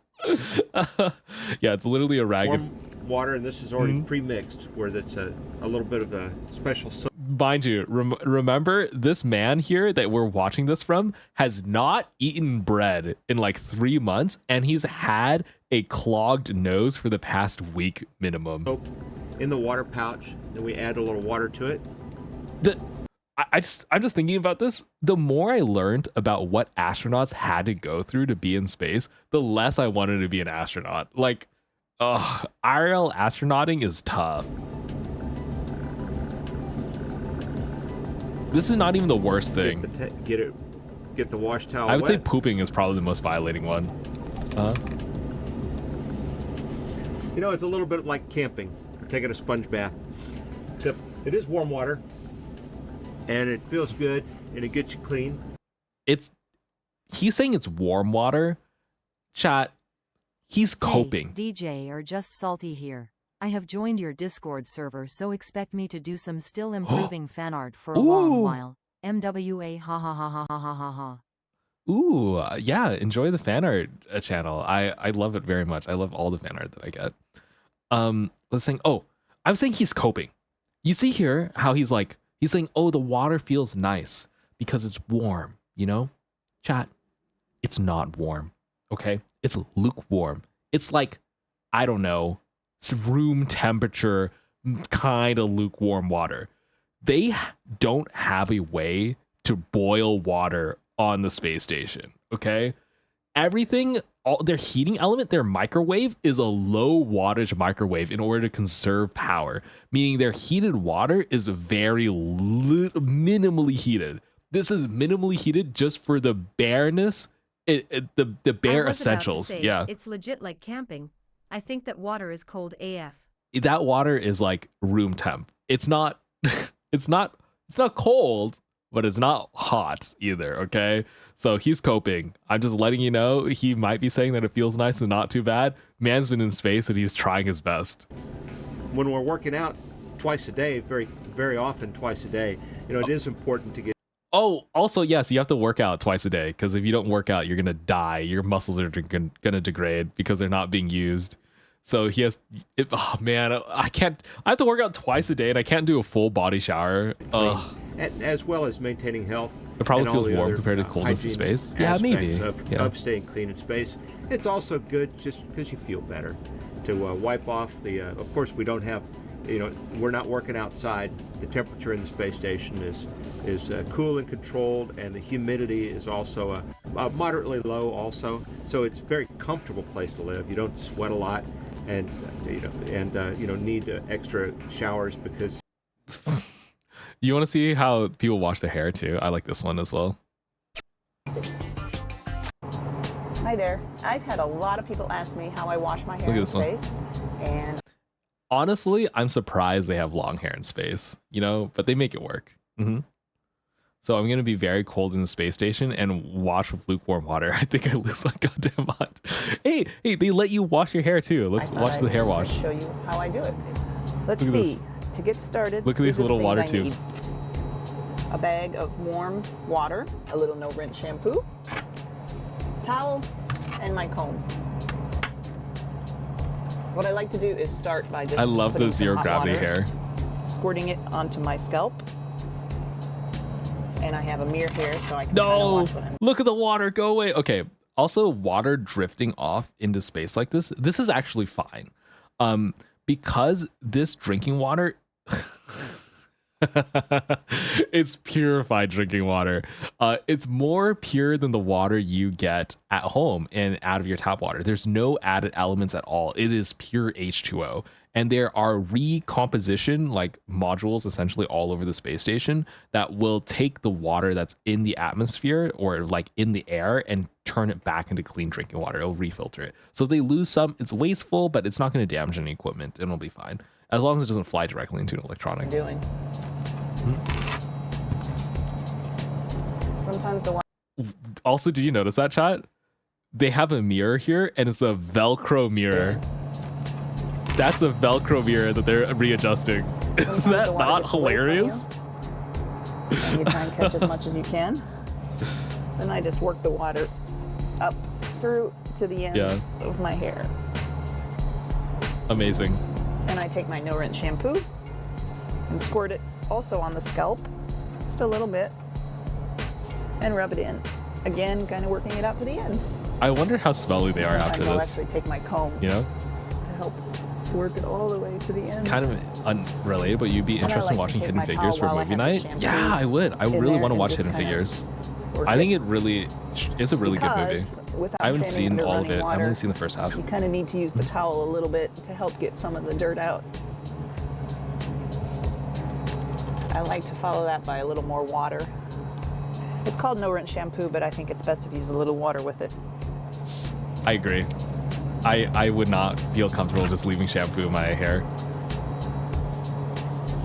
This is the real reason they can't smell in space. Because they're stanky? You think because they're stanky? That's why?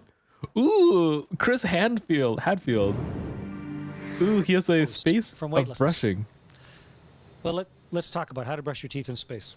I'm so interested by these toothbrush, hygiene things. Nothing magical there.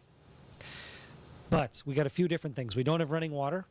You can't have a tap. You can't have a sink because water would flow everywhere. And so what do you do to wet your toothbrush, and where do you spit afterwards? Those are the big questions. So first, we just fill up a water bag with water. And this is what we're going to put on our toothpaste. So let me get a ball of water here. Look at his ball. There's a nice he just gets a ball. Water. It's so cool to just see the zero gravity ball. Floating on the end. That's way too much water, Shut my off the good sir. straw. Very. Oh, there's a valve. Oh, by the way, these straws are specially designed because there's a valve here that you can just shut off. Otherwise, the water will continue to drip. And then there's a surface. They are specially designed such that it creates surface tension at the tail end so that it doesn't keep leaking out. It's pretty interesting. Yeah. It's fine if water flies into electronics as pure H2O is not conductive, though. Yeah, that's true. But the concern is you pick up some debris and stuff along the way that makes it conductive. But yeah, this is all pure water. Which is dangerous, though. You have to add elements and stuff to your drinking water. If you just drink pure H2O, it's actually not good for you. So I think they have other stuff going on to make sure that it's okay. Lovely Selena, hello, welcome in. Hi. Cut off the straw. We're looking at space stuff right now. Very careful. Space hygiene, to be specific. Okay, and get my toothbrush wet. Look at this. Toothbrushes soak up water nicely. So now I have a nice wet toothbrush. That is so weird to look at. Chat, let me zoom it in just so you can see. Good. Look so at. I'm partway there. It's Got my so toothbrush wet. interesting. Now I just need to put some toothpaste on it, Right? and get cleaning my teeth. So I'm going to suck the water off it because where else would it go? Nice wet toothbrush. Grab some toothpaste. We just use standard toothpaste in space. Squeeze a little on, not too much because you're going to have to clean it up later. I'm glad that he's able to use standard toothpaste. The taxpayer dollars don't have to do research on new toothpaste. How are you? I'm doing well. I'm doing well. We're just looking at all the like shitty things that astronauts have to deal with in space, and it's kind of funny. Mm-hmm. Welcome in. You came up on TikTok? Oh. Sometimes I stream on TikTok too, but very rarely, very rarely. Welcome in. Welcome in. Hello, hello. We're looking at some little space stuff right now. Mm-mm. Okay, so there's my toothpaste. Isn't distilled water something else? Distilled water is distilled water is purified also, and has most of its minerals removed. But I would say pure H2O usually comes from reverse osmosis. There's like a specific process that makes pure H2O. Though you shouldn't be drinking pure H2O for the most part. It's usually not as good for you, and it leaches minerals from your body. So like if you drink water with minerals inside, you're adding minerals or it's staying the same. But if you have no minerals in the water you drink, the water will pull away minerals from your body out as you pee it out. Like that is just a fact. You know, homeostasis is a bitch. On my toothbrush, it's wet. It's ready to go. It's loaded. Brush my teeth just like normal. Oh, look at him go. Get them all. Especially the ones in the back. It's funny. I know so many kids watch this too. You should brush your teeth for about as long as you can sing happy birthday. That should be long enough. There you go. And then how does he spit it I out? just swallow the toothpaste. So what I do... What? Is I just swallow the toothpaste. Ew! No! He just swallows it? You don't spit it? No! It's not made for human consumption. Why? Is it safe? No. Ew. It's edible. Won't kill you. And what else am I going to do? Put it in a rag and have a dirty rag? Doesn't make any sense. So, in space, you don't swallow your toothpaste. Number 3025 of why not to be an astronaut is you have to swallow your toothpaste in space. Oh, yikes. Yeah. No, okay. Let's review. I cannot have hot water. I'm showering with a wet rag, right? Also, all my food, I can't have anything that makes crumbs, so everything is liquid food, basically. And now you're telling me I can't even spit out my toothpaste. I have to swallow it. Oh, no. What about drinking distilled water? You also aren't allowed to jerk off. Mm-hmm. You can definitely jerk off in space. There's no way anyone's stopping. Wait, can you? You probably shouldn't. I don't know. I don't know how they handle it. They probably have a dirty rag or something. But like, that's crazy. Oh, you want to see my toilet chat? Do you want to see the worst thing about the space station? This is probably the most absolutely horrible thing that you have to deal with as an astronaut. I got to show you the bathroom. How do astronauts poop in space? It's vile. It's vile behavior.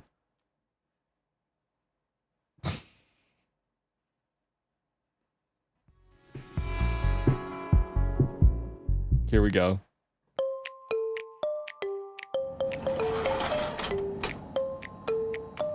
Hello, and welcome to the toilet of the International Space Station. Let's say This you're is the here on toilet. ISS and you need to go to the restroom. Uh-huh, You want to come to uh-huh. this cabin, and the first thing you want to do is grab this piece of equipment. Chat, what do you think this is? This is important for the toilet. What, are you horrified yet? It does exactly what you think it does. And turn this rotary switch 90 degrees to the open position. It does What exactly that what you think it does. is it turns on a fan, which creates a suction effect in this hose, so that you can use this yellow element for your number one. For number two, the principle is actually exactly the same, suction. We have a solid waste container here. That's for and on top peeing. of it That's for is- peeing, but that's for peeing, by the way. If you didn't catch that, chat, you have to put your whole wiener or vajayjay, you gotta stuff it in there. There's a little rubber seal on the other end here, and you gotta turn on the suction and you gotta pee in it. That is your number one. That is how you piss in space. Yeah, freestanding piss, can't have that. Yep. Also, it's communal. It's communal, by the way. You share it. I mean, you're supposed to wipe it after each time, but like it's communal. So I hope you enjoy that. We have a solid waste container here, and on top of it is this seat. And the solid waste container is connected via this hose to the same fan, so that again the same suction effect allows you to do your number 2 in weightlessness. I want to show you how it looks, but since we don't want any bad smells to come out, we're gonna actually turn on the fan. It's gonna be a little bit loud. There we go. You can hear it go. Here's the fan going. Are sanitizing wipes allowed? Now you can lift the lid. Yes. There is kind of. this seat that. This is where you shit on, by the way. Look at this. Look how small it is. Look at her hand size compared to the hole. This is where you have to poop in. It makes an airtight seal with your ass, by the way.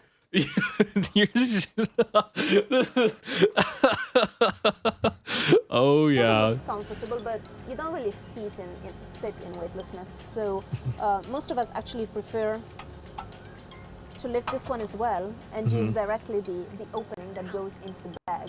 And in fact, there is a bag in there. It looks like this. And when we are done with our business, we close the bag and we push it down into the solid waste container. And then, of course, as a courtesy to the next person, we put a new fresh bag inside. Do you hear that? They have to bag their poop like a dog, basically. You poop in a bag, you seal the bag, and you push it down into the solid waste container that is then filtered and processed. Sorry, I zipped the wolf off. Of course, as a courtesy to the next person, we put a new fresh bag inside. Yep. It is. The solid waste container gets changed when it's full, which is roughly every 10 days for a crew of 3 people using it. This one, for example, was installed on the 61st day of this year. So probably roughly around day 71, we will have to change it again. What if you get a bad tummy? Oh yeah. If you get a bad tummy, ooh, you gotta have to add a second bag. So from the pretty complicated hydraulic equipment that is behind. Anyway, so what she's saying is the poop and pee get filtered and all the useful water is extracted. But yeah, that is how you go to the bathroom in space. I will say it is not the most pleasant experience. It looks pretty awful. You have oh my god, there's a Zacti Films thing. I remember the short. When astronauts poop in space, this is what it looks like. They use a special toilet that uses airflow rather than water. First, they position themselves carefully over the small opening and use toe straps to hold them in place. Oh, the toe straps. Oh, they have toe straps because it's zero gravity. Okay. The airflow sucks their poop. Oh god. Okay, I don't want to see this. Never mind. I don't want to see this. But yeah, that's what they're doing. That's how it works. Oh boy, chat. Oh boy. I want to go bleach my eyes now. Sorry. Thank you, Karbon. You're welcome. You're welcome, chat. Who here wants to go to space now? Anyone want to go to space with me? You want to join me at the space station? We have a communal toilet we can share. It's fine. It'll be okay. I'll do you a courtesy and I'll change the solid waste bag before you use it. No. So Karbon sticky as fuck. Yeah, I don't shower. Canonical, I don't shower. My bad. There's so many no's. Y'all. You will go? Okay. One of you will go. You'll sacrifice for the greater good of humanity. Nope, I'm good with my occasional stuffy nose and regular earth toilet. Yep. So every time Karbon is coming back to Earth, we need to spray him down with a hose like the dog he is. I mean, yeah, I'm gonna be stinky. Okay, any astronaut who comes home from space is gonna stink. They're gonna reek. And the worst part is none of the other astronauts on the space station can even hear. I'm not here. They can't even smell you, right? Because they all have stuffed nose. So everyone there is rancid. You gotta go. Oh, take care. Nice to meet you. Yeah. I've always lived in space, so I can do it. Let's go. Yep. The rancid smells, you can't even experience them if your nose is clogged all the time. Never gonna give you up. Never gonna let you down. Never gonna turn around and hurt you. Thank you. I appreciate it. Rickroll reference. Ooh. You know what's one of these streams that I wanted to do? I wanted to play trolley problems. There's a Steam game out that just recently released where you do moral trolley problems. I think that'll be really fun. We should do that for stream later at some point. Okay. Anything else we want to do for the sixth time? Oh yeah, get used to it. Okay, the internet's it's a scary place. Lots of rickrolls out there. What are we going to do? We should have a Space Engineers 2 server where we can all live in space together UWU when multiplayer is released for it. Tell me when multiplayer is released and that we can try it. That might be fun. I have that game. I haven't played it yet though. Oh, yeah, I haven't tried it yet. So that might be fun to do. I have a lot of Steam games that I do want to play that I haven't gotten to. It's like a lot of, I don't know. I think if October we play spooky games and we only have a few more days left of September, does that mean I have to play Pokemon now? I've been meaning to play Pokemon to do like a randomized Nuzlocke. I think it'd be really fun to do Fire Red with all random characters. Where like I can encounter a legendary first time round. I guess I have to do it soon. All right. I think it'd be fun to do. I haven't played Pokemon, so well, I played Fire Red one time. That's it. Hello, Ratty Rat. Hello. Or I could just play normally. Do you want me to just play Pokemon normally? I could play it. I haven't played Black and White. I want to play Black and White and Black and White 2. I haven't done either of those. I don't know. I'll think about it. Maybe I'll ask the community and see what they want. Ooh, guess what? Chicken butt.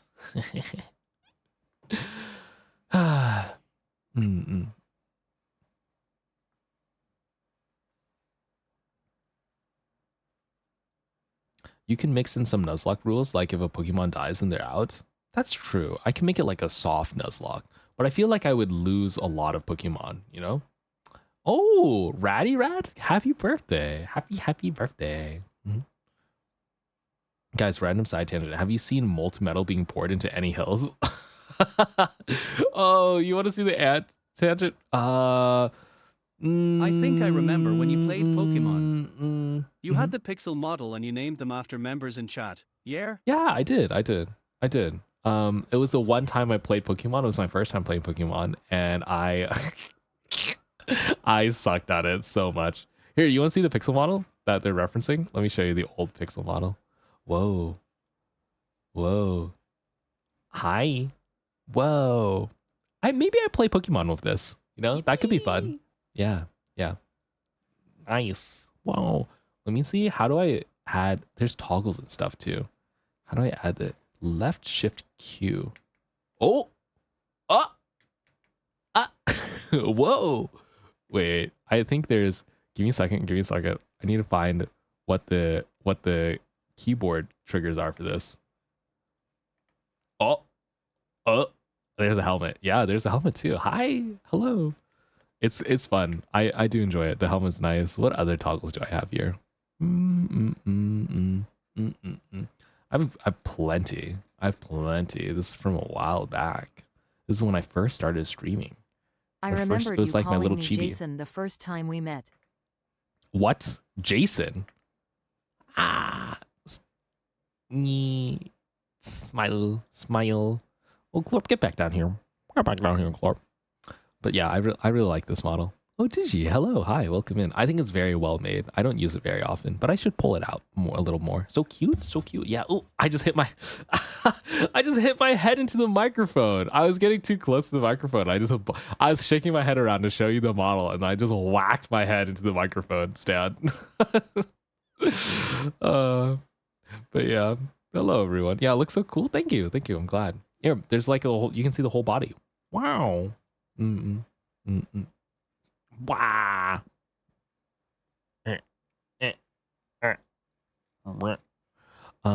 What other toggles do I have here?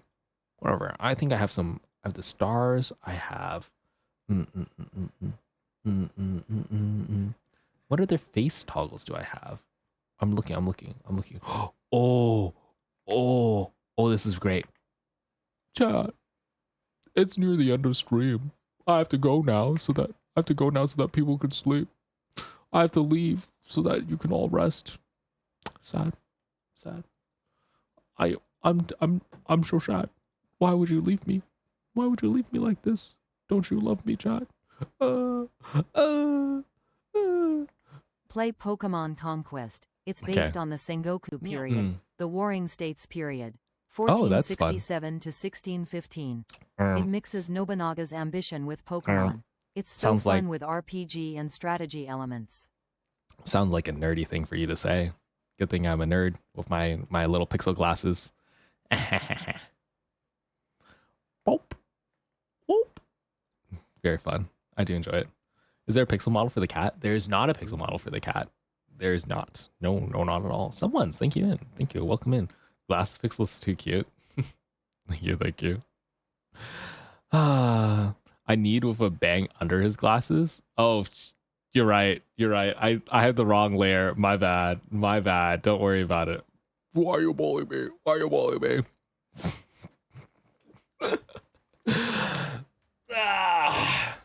Okay, chat. Okay, let's switch back real quick. Damn, I forgot I've been following for a year now. Oh, well, I mean, it's been a while since I first started streaming. I've learned a lot, I want to put this model in my pocket and carry you around with me. It would be a good keychain or something, right? Heart. Carbon 24 heart. Carbon 24 heart. Carbon 24 heart. Carbon 24 Oh my god, so many hearts. So many hearts. We could do it while we play Pokemon. That'd be fun. You miss him already. Okay, I promise to whip him out sometimes. Okay, I'll whip it out. Trust. Let's go see which one of our friendos are possibly online. Well, actually, it's okay. I wanna go rest, and then I will go play. I'll probably go take a break. Oh, I need to work a little bit. I don't know. I hope everyone has a good night. You're gonna have a good night, chat. Have a good night. Yeah, let me turn off I'm turning off the lights. Give me a moment. I gotta turn off the lights at the space station. Gotta turn it off. Gotta get ready for nappy time. Whoa. Oops. The lights are coming off. Whoa.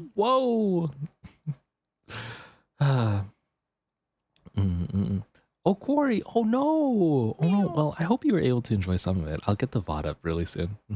And your space poop. Thank you for taking care of my space poop. All right. Meow. Can we say bye, chat? Bye. Take care.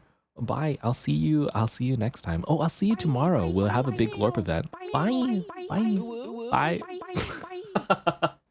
Bye. Take care, everyone. And thanks for tuning in today. Thanks for just vibing with me. Today was a good vibe day. Okay. Bye. Well, then bye.